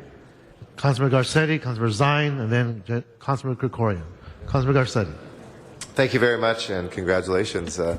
Looking forward to continuing to work with you. And a few things that I just wanted to point out that you may be too modest to speak about, because I think the great work that's happened. Since you've been working at the Department of Neighborhood and Power, you've really increased participation in the elections and in the neighborhood councils themselves. The statistics that I saw was that candidate participation is up, voter participation is up, volunteer support is up, and election events are up by almost 50%. New voices are coming in the total cost, where it was a very successful thing, but it was $100,000 under budget as well. So, I think that when we do these confirmations, lots of times people give throwaway, you've done a great job. I wanted to really root it in the metrics that I've seen, which is that in tough budget times, you've done more with less, you've gotten greater participation. And you've heard me speak about this, and I was just wondering if you could talk a little bit more, whether you see kind of what's the next chapter of neighborhood councils look like. If you were lobbying this group as the general manager, saying, hey, consider a change or two legislatively, either expanding powers, consultation, et cetera. What would some of those things look like for you as we look at the second decade of neighborhood councils in the city? Sure, Council Member. Firstly, I do want to thank you for acknowledging the work, and it really was a collaborative effort, not with our staff, with the neighborhood councils, our IEA, our independent election administrators, the city clerk's office, and with particularly led by Stephen Box, our elections coordinator. So He's filming himself right now being complimented, so don't worry, you got it. In regards to the future neighborhood councils, I think there's so many opportunities that they can, for the city to have them really step up. You've already noted the fact of expanded powers under the charter, that they do have that ability. City council has the ability to provide them more opportunities to review. Could be land use issues, could be public safety issues. They could actually be integrated into the process more seamlessly. I think that the neighborhood councils has brought up issues of getting adequate notice so that they can weigh in on these issues. And I think sometimes, because neighborhood councils are new, I mean, they're young in the city family, that city kind of sometimes forgets that they're there. And I think now that they're really stepping up and wanting to be partners with other city departments and the electeds, I think that we can definitely find those opportunities. And one last question, 15 seconds left. What's your vision of continuing to expand out? Even though we've got these good statistics of greater participation, it's still a very low number. I know Mr. Rosendahl addressed that a little bit. What is your strategy for kind of doing community organizing in the future, if you're given those resources to be able to get out and to really see the participation level reflect the demographics of the city as well? All of us know that it's not just neighborhood councils, it's improvement associations, it's people who sometimes have more time on their hands, sometimes wealthier, sometimes are retired more often, and it's great to have that. But what do we do to make sure that everybody in LA feels like they can participate, even in a small way, in neighborhood councils? Yeah. So we are looking at various ways. I mean, because the city is very different communities. Some are more tech savvy. Some need to be telephoned, some need the knocking on the doors, and it's really working with the neighborhood councils to find those strategies that work for their community. I've spoken with you in regards to becoming more high tech in ways, really engaging in social media so that we can try to reach out to a larger audience there, to a younger audience as well. I think it's not just one method. It's going to be multi-pronged, and we're looking from anything of making like a documentary about neighborhood councils to reality TV show. I mean, I am open to anything. Working with Channel 35, even just going doing webcasts there's many things that we can do to reach out to the communities, and I'm really excited at the very opportunities. As long as it's closer to American Idol than Honey Boo Boo, okay? Thank you, Mr. President. Of course. Thank you. Councilor Zine and Councilor Kukorian.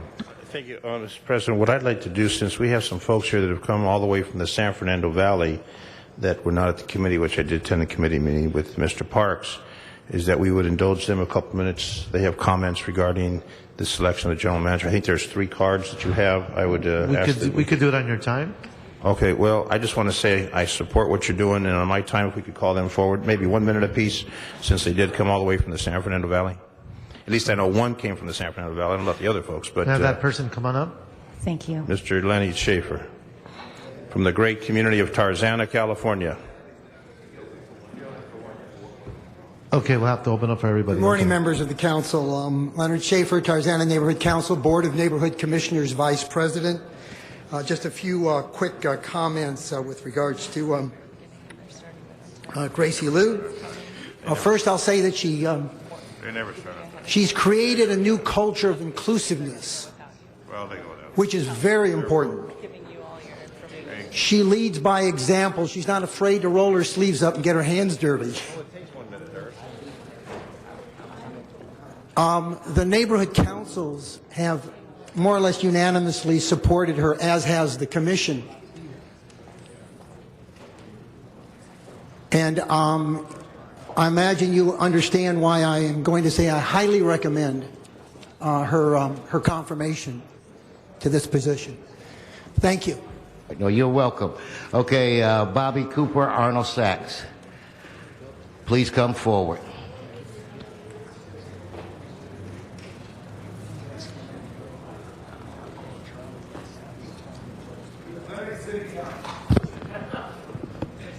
Yes, thank you. Good morning.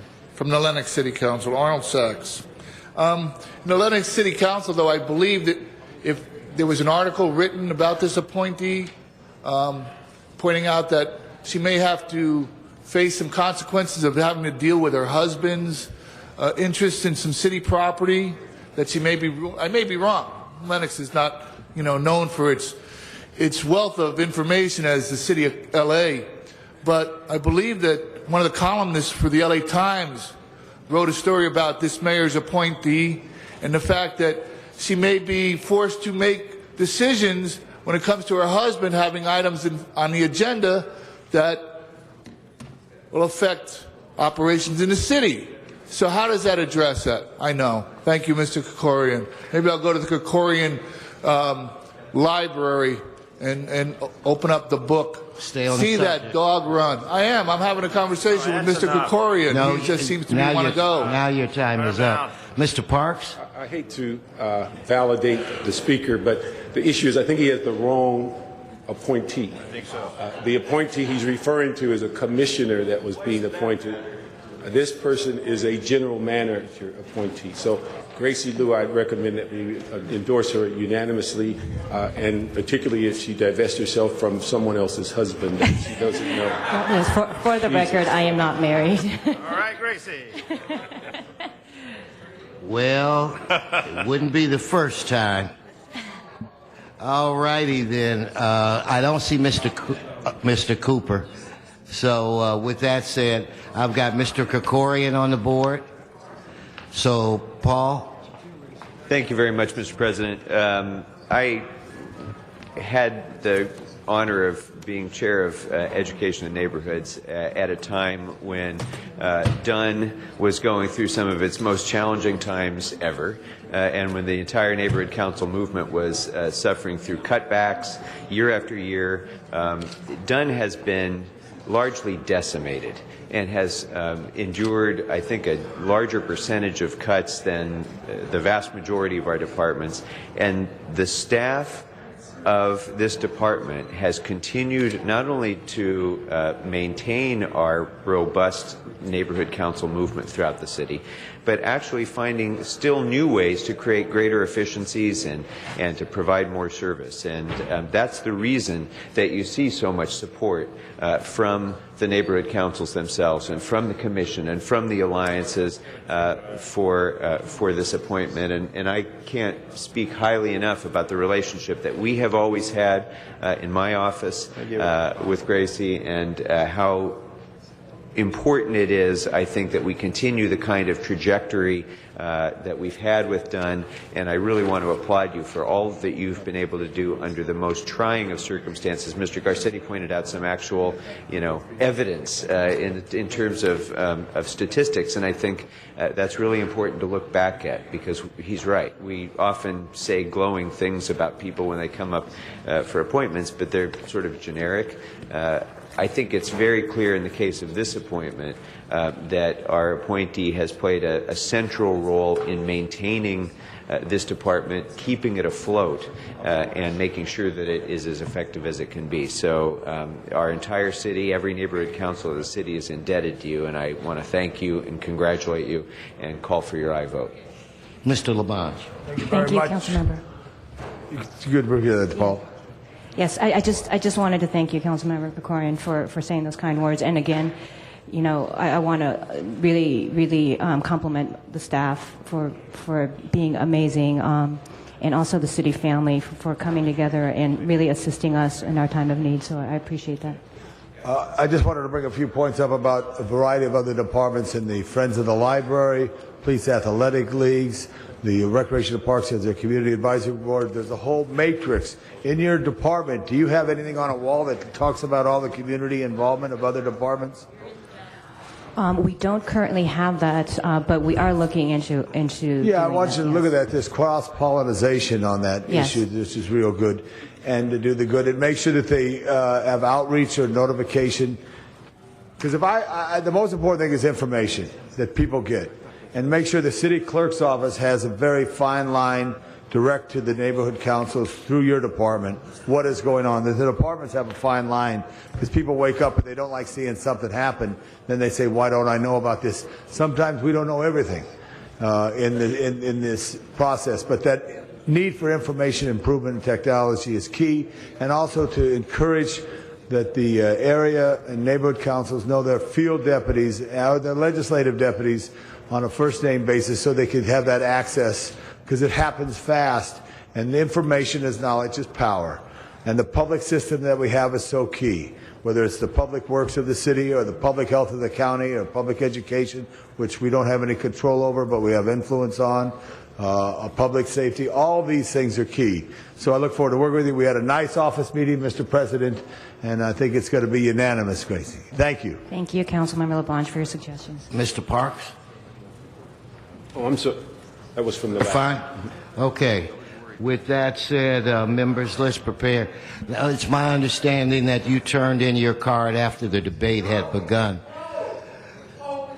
No, but that's my understanding. Mr. City Attorney, I was not here.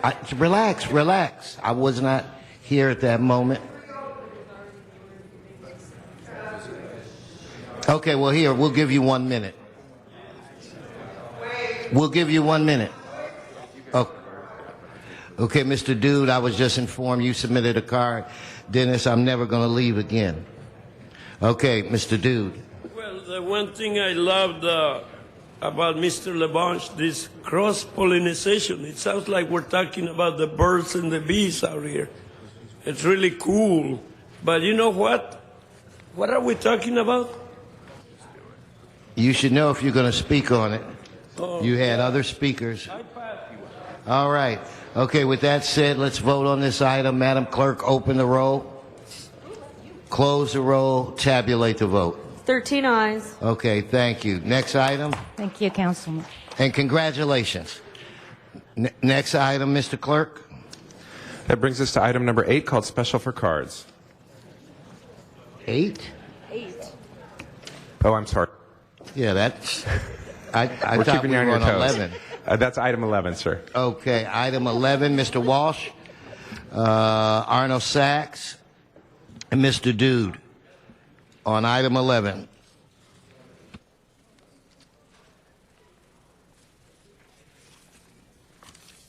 Las reglas son las reglas. The law is the law. The city attorney has backed me up on this one. Okay. Long live the memory of Ralph M. Brown. This is number 11. Of course, you know, my great-grandfather Leo Berger came from Hungary. He escaped 50 years before the Holocaust because my great-grandfather from Budapest, this is the Holocaust Museum in Spanish guide, he believed, he had a paranoid theory that all the Jews would be killed in Europe.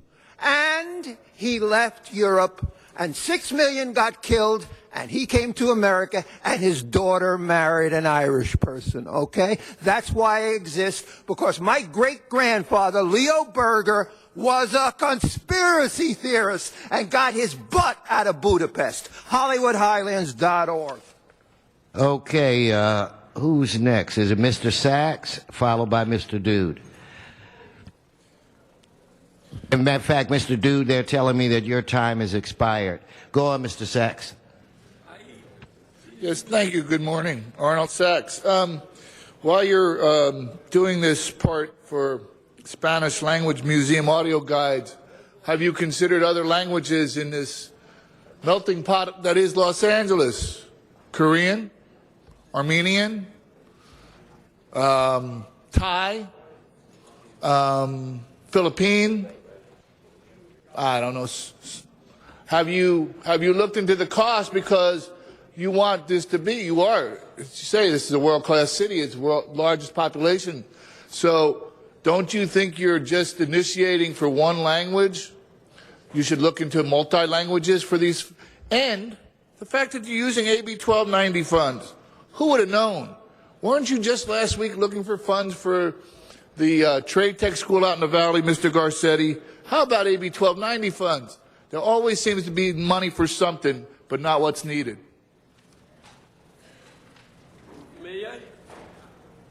Okay, Mr. Garcetti.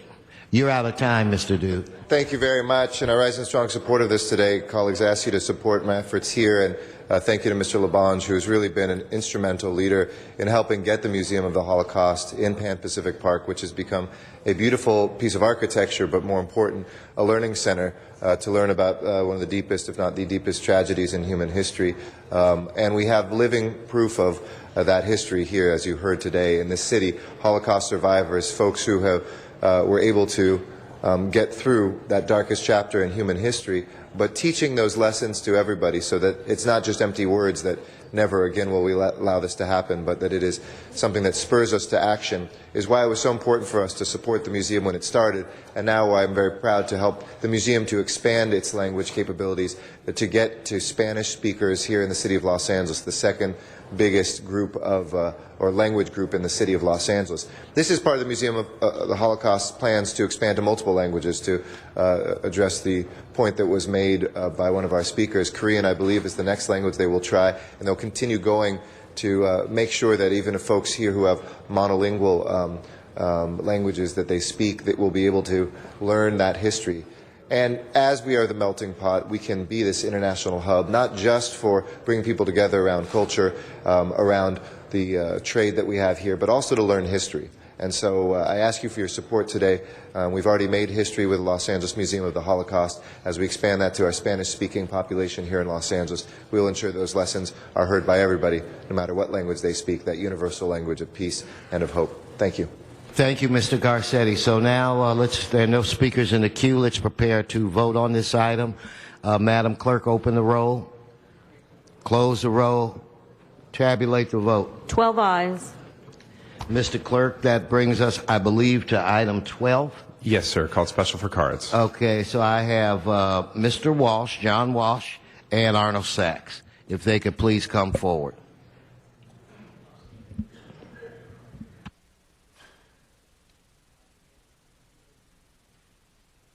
John Walsh, blogging at HollywoodHighlands.org. This is 1 minute each on 2, 4, 11, and 12. In my 25-year career as teacher at the LAUSD, remember, this isn't what I do all my life. I have taught at LeConte, that's in Hollywood, LeConte Middle School. I remember it was a junior high school. And everything's pleasant, but I don't think that we should be spending a dime of our money when you're furloughing the city attorneys for a skateboard. $25,000. Now, if The students there want skateboards. Get it from LAUSD. And if they went through, this is redevelopment money, incidentally, borrowed money. And if they went through LAUSD, they would be laughed out. So this is $25,000. I want everyone who works with the city to realize you just lost $25,000. HollywoodHighlands.org. Thank you. Hello, Howard Sunken. Yes, thank you. Good morning. Again, Arnold Sachs. $25,000 for various skateboard program-related expenses. So I'm hoping that this would include safety, and I'm hoping that this would include education, and I'm hoping for $25,000. Well, you spend $25,000 doing presentations, and that's 1 hour's worth of work. So maybe if you did less presentations, you'd have more than $25,000 to spend on other skateboard parks or other skateboard-related information for other schools. Who knows? And again, guess what? It's AB 1290 funds again. Does the North Valley Community Center for the teaching of aeronautics ring a bell? $25,000, $15,000, $40,000. Mr. Garcetti. Yes, just briefly, I ask for support this today. There's a great teacher at the LeConte Middle School, Greg Delger, who we have worked with very closely, who has started this program to have a skate park in a school. Many times we fund skate parks of our own that are much more expensive. Doing this in a school is not only cheaper, but he believes it has made a huge impact in keeping kids away from gangs and saving us money and saving lives, quite literally. Unfortunately, LAUSD pulled its support from and the insurance it provided to the program when it was faced with state cuts. We have an issue of young people who don't have a place to go, a place to do anything, and this is a productive place where they can be after school. And so the city needs to break down those walls between schools. Oftentimes people say we shouldn't spend our money in schools. Well, why would we spend our money to do a skate park more expensively blocks away from a school when we can make the school the center of the community after school? So I rise and support this. Is actually not redevelopment money. It's money that came instead of going to redevelopment agencies to go to general funded type programs and special programs in the neighborhoods like this. And I want to thank Greg, who has been an amazing friend and proponent. I want to thank the LeConte community and there in East Hollywood that is really looking for options for young people, and I ask for your support today. Thank you. Okay, Mr. Rosendahl. Yes, Mr. Garcetti, I applaud you for the leadership on this. It is all about partnerships, be they public-private or be they between the government and the school system. When I first got involved with skateboard parks, it had to do with Adam Hamilton, a young kid who lived at the house. He ended up making one in the front of the house that drove all the neighbors crazy. I then went down the street to Venice High School and said, "Where's your skateboard park?" And he said, "Duh, we don't have one." I said, "This is what you should have. You take the kids with all their high energy, you have them skateboard and have fun, come home tired at night. You will have done a tremendous service to those young people." Now I have 3 skateboard parks in my district because I learned my lesson. There was nothing for the kids in my neighborhoods. So we got it on Venice Beach, we have it in Westchester, and we have it over there in West LA and Stoner. But I totally agree with you. That's real leadership on your part. And I look forward to that partnership with the school and the local community. That's outstanding. Thank you for that. Thank you. So, Mr. Rosendahl, the neighbors complained you had a skateboard park in your front yard? The neighbors complained. I'll never forget the day I came home from my corporate job, and they were all laying there for me, the neighbors. Furious. And that's when I went down to Venice High and said, "Look, we got to do something about it." But when I ran for office, I got to tell you, that was on the front burner in my brain. Skateboard parks for the 11th district, here we come. But boy, I wish that principal at Venice High at that point had Mr. Garcetti's positioning there, because that would have solved the problem. Yeah, well, I agree with you. I have 2 in my district as well. Okay, let's prepare to vote on this item. Madam Clerk, open the roll. Close the roll. Tabulate the vote. 12 ayes. Okay, item 13, Mr. Clerk, am I right? Yes, sir. Call special for cards. Okay, so I have, but I want you to tell me ahead of time if who has time and who doesn't. I have John Walsh. John, you're good. Arnold Sachs. And Arnold has, so John has 1 minute, Arnold has 2. Mr. Dude is out. Mr. Dude is out. So if I could get Arnold Sachs and John Walsh, or John passes. Yes, Yes, Mr. thank Sachs. you. Good morning again, Arnold Sachs. Well, I was going to discuss a little bit about a day of prayer and mediation, but after listening to the last bit of news that Councilman Garcetti came up with, especially the part where LAUSD decided to stop the skateboard because the insurance was eliminated. So Stay on the subject. Number one on your list of things to pray for is that nobody falls at the skateboard park. Because if there's no insurance, then the city, so the city is responsible for covering the insurance. Okay, so pray that nobody gets hurt because the city is covering for the insurance. But the fact that you would want to pray and mediate in the city of LA, you better pray for good leadership. If you pay attention to some of the stories that are written in the newspaper regarding the state legislation and how dysfunctional it is, then at the same time you should look at the other page of the paper and say, well, how many of these people from the state legislation want to run for office in the city of LA? Stay on the subject. Mr. That's President, not the subject, Arnold. Stay on the subject. You're taking a very important item and mocking it. But anyway, stay. If you're going to do that, you're going to stay on the subject, or you're not going to speak at all. you're asking for a day of prayer and mediation, and I'm asking about things you might want to pray for. Can that be included in a day of prayer? You want good leadership, don't you, in your day of prayer? Wouldn't you request good leadership when you're praying, Mr. President? Or are you satisfied with poor leadership, Mr. President? All I'm asking for is some people who want to pray should pray for good leadership. And people that are running for office in the city of L.A., a lot of them are coming from the state capital. And if you look at the newspapers and what's written about this functional state capital, you may not want to elect them. Pay attention, Mr. President. Thank you. No, you pay attention. All right. He's disrupting the meeting, Mr. City Attorney. His time has expired. Okay, on this item, let's prepare to vote on this item. Let's open the roll, close the roll, tabulate the vote. 12 ayes. Okay, Mr. Clerk, that brings us to what? Public comment? Yes, sir. Okay, now we have general public comment. John Walsh, Arnold Sachs, Daniel Jones, Bobby Cooper, Mr. Dude, Antonio Ramirez, Mr. Walsh. John Walsh, blogging at HollywoodHighlands.org. Anybody but Garcetti for mayor. There's still anybody but Garcetti for mayor. Okay, Mike Fuhrer is in terrible health.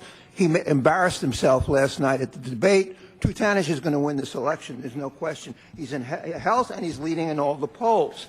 Anybody but Garcetti for mayor. Now, last night, and I've been to a number of these debates in Korea and other places, Garcetti had the respect for the Korean community to stay for the entire debate, and also in the Hispanic. He spit in the face of every black person in the city, walking out on it, 92nd and Normandy. And I want to sing a song. Listen to this, Mr. Parks. You may if you're black, if you're white, that's all right. Now, if you're brown, you can stay around. But if you're black, stay back, stay back, stay back. There isn't a black person other than Parks in this city that's going to vote for Eric Garcetti. Garcetti is a racist. Now, the birthday cake, I make a pledge to everybody in the city. The mayor's birthday is next Wednesday. There will be a party. We're asking Herb right here on public comment.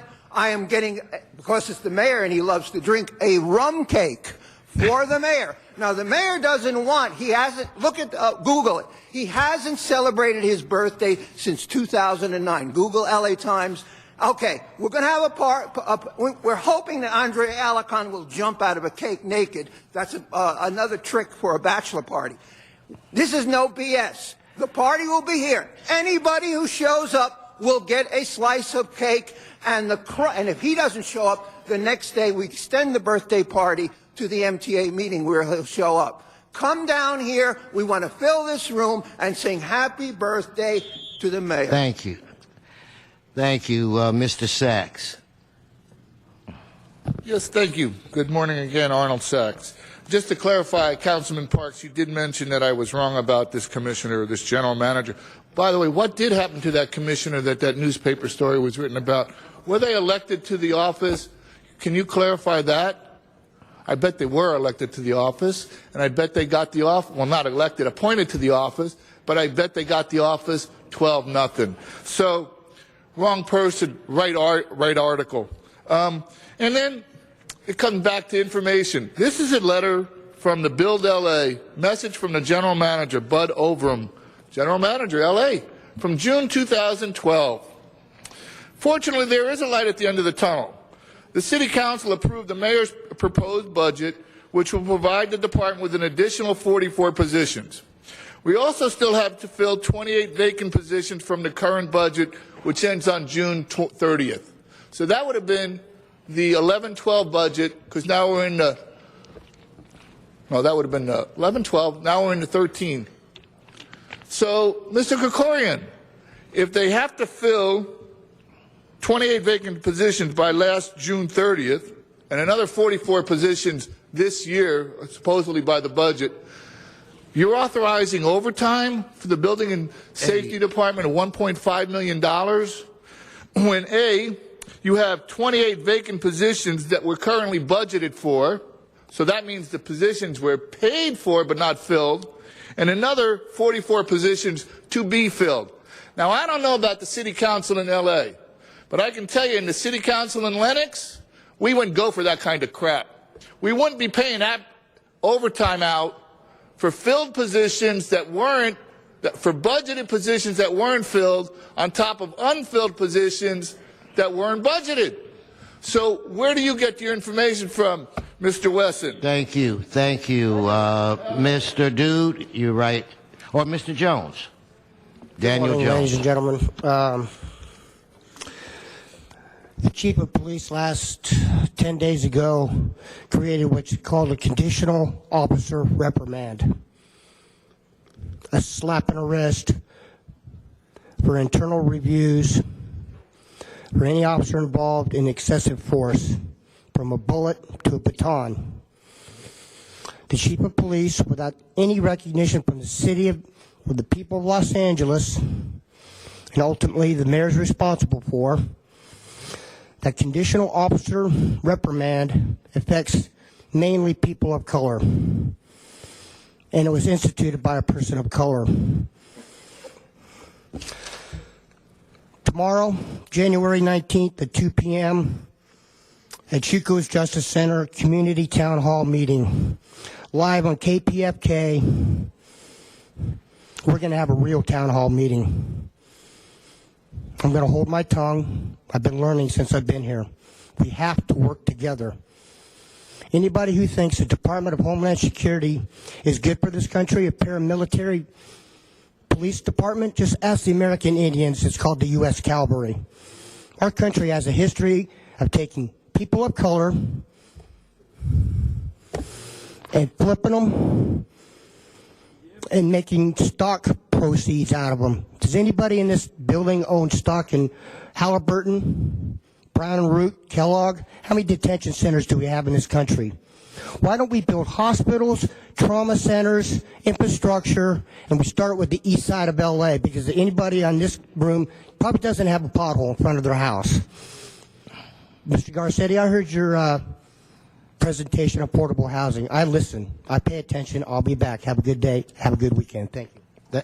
Thank you, Mr. Jones. Mr. Dude, followed by Bob Cooper, followed by Antonia Ramirez. He's absolutely right. I want to talk a little bit about prayer, abracadabra. How's that different than Holy Mary, etc., etc.? Hare Krishna, Hare Krishna. Come on. Words are not going to get it done. Actions are. So you can pray until you're blue in the face, Mr. I won't mention names. but it's not going to help unless we human beings do something. Do not rely on third entities from beyond the grave. They are not going to help you. We need to rely on each other. You know who said that? J.C., the great philosopher. Rely on each other, baby. Anyway, the Holocaust, I want to say a little something. If I were a rich man, blah, blah, blah, blah, blah, blah, blah. You see? It's the same equation. Poor people do not have a little piece of this pie called earth. And it's been there since Jesus Christ was born. The Romans started all this BS, and we're still there.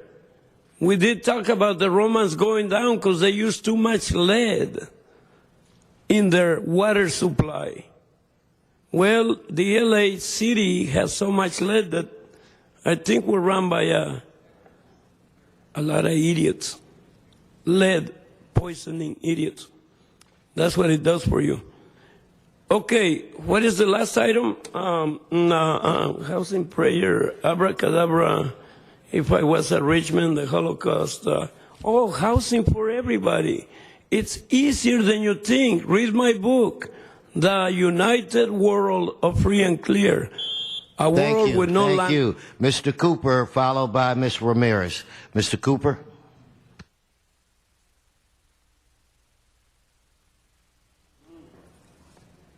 Good evening. Good afternoon, should I say. You know, my name is Bobby Cooper. I'm just down there. I'm overwhelmed today. I'm looking at documents. I just come from downstairs filing the claims. I've been filing claims in this city since 1998. Legitimate claims. I have not received anything but a denial. Well, you know why that is. But I had looked at my documentation, certified copies filed at the Superior Court downtown Los Angeles. Evicted me from my own business. The documents were erroneous, and I just filed a claim downstairs for that erroneous. Now, everything leads back up to this council members. I'd appreciate it if you let me back into my bank accounts, let me back into my office, give my family, my wife back to me. You can keep the $8,000 diamond ring that you allege that is missing with her, and she took it. I married a woman 13 years. I know she had to steal nothing from me. That ring was pledged to my Latino son, you know. But for all the greed that I've run up on, and then the punishment that I get, you know, I can't use a telephone, rent an apartment or a hotel in this city because of my protest for stealing from my business. You got officials involved. You got individual police officers involved. Nobody does nothing but wait on me to get a bullet in my head, like what's usually happens in Los Angeles, California, Skid Row. Well, I've contributed, 2 checks for $500,000 to Andy Garcia, the police, internal affairs, and another $500,000 to Sergeant or Officer McCool. Now, I know it's just a drop in the bucket, but those checks are legitimate, and unfortunately, the checks, my whole bag has come up missing with those checks in it. Thank you, sir. Ms. Ramirez? Thank you. Ladies and gentlemen, we have a vicious and violent Latino gangbanging world and an evil and treacherous criminal illegal aliens and gangbangers. Apartment owners should be sanctioned and arrested for fraudulently hiring and renting to diabolical Latino bulldog deviants. Case in point, stupid and reckless slumlord Francis G. Smith, property owner of 245 South Lucas Avenue, Los Angeles, California 90026, along with our property management Gary Canas Income Property, who have engaged in a criminal, illicit, and fraudulent activities. Slumlord Francis G. Smith has hired these criminal illegal felons and gangbangers who work and or live at 245 South Lucas Avenue, LA, California 90026. They are the following: Carmen, Santiago, Roberto, Alicia Limes, who lives in apartment number 414, and Vicky Cooper in apartment 202 at the address already mentioned. These aforementioned criminal felons and gangbangers have banded with the following apartment bulldogs so they can break and enter, burglarize, vandalize, and steal innocent tenants' ID information. Consequently, that's why we have many military veterans and pilots who are homeless, because they will not do any butt kissing, for many of the managers are involved in a racket scandal with the handy people and surrounding apartment gangbangers who break in and terrorize tenants' apartments. The following are gang-infested buildings and criminal illegal infested. 1401 through 1407 3rd Street, Los Angeles, California, 90026. 1345 Emerald Drive, LA, California, 90026. 275 South Lucas Avenue, LA, California, 90026. Next, I guess I'll end it with this. Deport, deport, deport. No amnesty, no asylum, and no foreclosure protection. Thank you. Help and house Thank you. military. Thank you very much. Mr. Clerk, where are we now? Mr. President, Council has motions for posting and referral. Okay, they're posted and referred. The desk is clear. Okay, announcements, members. Mr. Labange. Just to the west of Los Angeles in Santa Monica, the Photo LA show is there. It's honoring two great photographers. One you would know, Phil Stern, who lives in my district, 96-year-old veteran of World War II and a great photographer. And others who were there at the Santa Monica Civic, a fun experience if you enjoy photography. This weekend, Photo LA. Okay, Mr. Englander. Yeah, just a quick announcement for tomorrow. We've got the Kings home opener tomorrow, and glad the Hockey League got their act together. We've got a deal, and they're playing, and the first game of the season is tomorrow at Staples Center. Go Kings. We're going to bring the cup home once again, back to back. Thank you. Thank you, Mr. Rosendahl. Kathy O'Neill, I had mentioned her the other day, has passed from cancer, and that tomorrow at 1:45 over there in Santa Monica, next to the ocean, we're going to have a memorial service for her at the Annenberg House at the edge of Santa Monica. So if you could come at 1:45, it'll go from 1:45 until 4 o'clock tomorrow, and I will be there to pay special homage to one of my dear friends who was quite an activist and made a big difference with her life, Kathy O'Neill. Thank you, Mr. President. Okay, thank you. Also want to announce that tomorrow from 10 to 1 is the Martin Luther King Jr. Parade. It will begin at Western and MLK and travel west all the way until it reaches Leimert Park. So that will be tomorrow. I think the first time that it's been on a Saturday and not a Monday. So I want to announce again tomorrow, 10 a.m., beginning at Western and MLK all the way west through Leimert Park, will be the Kingdom Day Parade. The first parade without Larry Grant, who was one of the founders. Mr. Garcetti? Just because we will not have another meeting before Monday, we want to wish our president well as he is inaugurated on Monday. So Mr. Labange was going to, sorry, Mr. Labange, certainly the second swearing in, the second inauguration of President Obama is a proud day for America, not only because of the history he's made, but I hope that all of us, no matter what our political affiliations and no matter who we voted for, can rally around this president and his success in his second term and our collective success as we have so many problems in this nation to still solve with our economy, with health care, with violence, and immigration. And we certainly look forward to a robust agenda. We'll be chiming in, I'm sure, on many of those initiatives, but congratulations, President Obama, for your second swearing in. We'll be watching and we'll be with you on Monday. Thank you. Do we have any members attending? Joey B., are you attending the inauguration? Okay, well, you will represent the city well. Just make sure you have a nice heavy coat. Okay, with that said, members, all people in the chambers, could we please rise for adjourning motions? Everyone, please rise. To my right, Mr. Parks. Thank you very much. I have two adjourning motions today. I'd ask that we adjourn in memory of Robert Lee Cole Sr., born in Dallas, Texas, in 1946, recently passed away. Cole family lived in Dallas, where he attended through high school and played athletics. In '63, the family migrated to Los Angeles, California, where he attended Manual Arts High. Soon after graduation in the late '60s, he was drafted in the U.S. Army, where he served 2 years and was honorably discharged. After returning home, he was employed by Scientific Data as a shipping and receiving supervisor and attended Southwest Community College, where he received his degree in business management.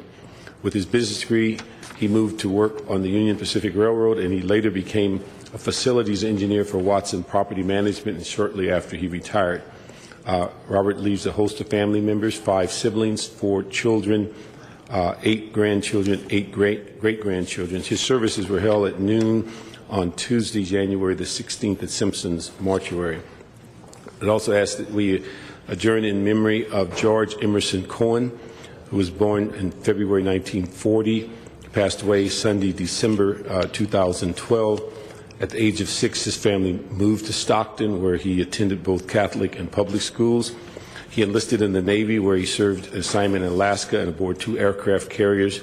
After completing his military duty, he returned to Stockton and attended Stockton City College, where he competed in athletics. He began his career in law enforcement in the California Department of Corrections and subsequently held positions with the Alameda County Probation Department and the Job Corps as a group counselor. In '69, he moved to L.A., where he served as a youth counselor with the California Youth Authority. In '72, he returned to school, taking classes at night and working full-time, where he earned his bachelor's degree at Cal State Los Angeles. He then accepted a position as a parole agent in the California Youth Authority, and then he graduated the program at the University of California. In '77, received his master's degree in public administration. In 1976, he met his wife, and they were married in April 1st, 1978, in Los Angeles. In 1986, he opened a thriving business called the Body Clinic Day Spa in Westchester. Along with his partner in business, the group became one of the most recognized, prestigious African-American owned spas in the country for over 20 years. At the millennium, the couple assumed total ownership and expanded to Marina del Rey and later Playa Vista. He then, in 1989, he and his wife had a daughter, Imani Carroll. He's a family man who enjoyed sports, and he also leaves his wife of 33 years for Verona and a host of family members, including his daughter, Imani. Okay.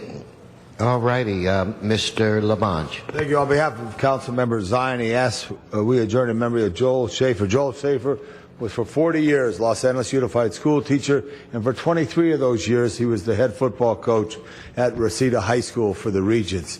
He was very impactful on the lives of young people and took it as his own mission to not only develop their skills as athletes, but also in their character as young men. He had a very positive impact on all those young folks. He also won the city's CIF Section 2A championship in 1986 and the 3A title in 1995. He was a member of the Cleveland High School first class back in 1960 and played football at Pierce as well as San Fernando State College, then one day California State College Northridge, where he was inducted into the into the College Hall of Fame for Northridge. He was much revered. He's survived by his wife, Nancy, his brother Mark, and his son Scott, Joel, and Tim, all who we got to coach at Reseda. His funeral will be held tomorrow, Saturday, at Our Lady of Valley Church in the San Fernando Valley. Let's remember Coach Schaefer from Reseda High School and a great educator, 40 years. Thank you. Members, any other adjourning motions? See you, Paul. Seeing none, members, this meeting is adjourned.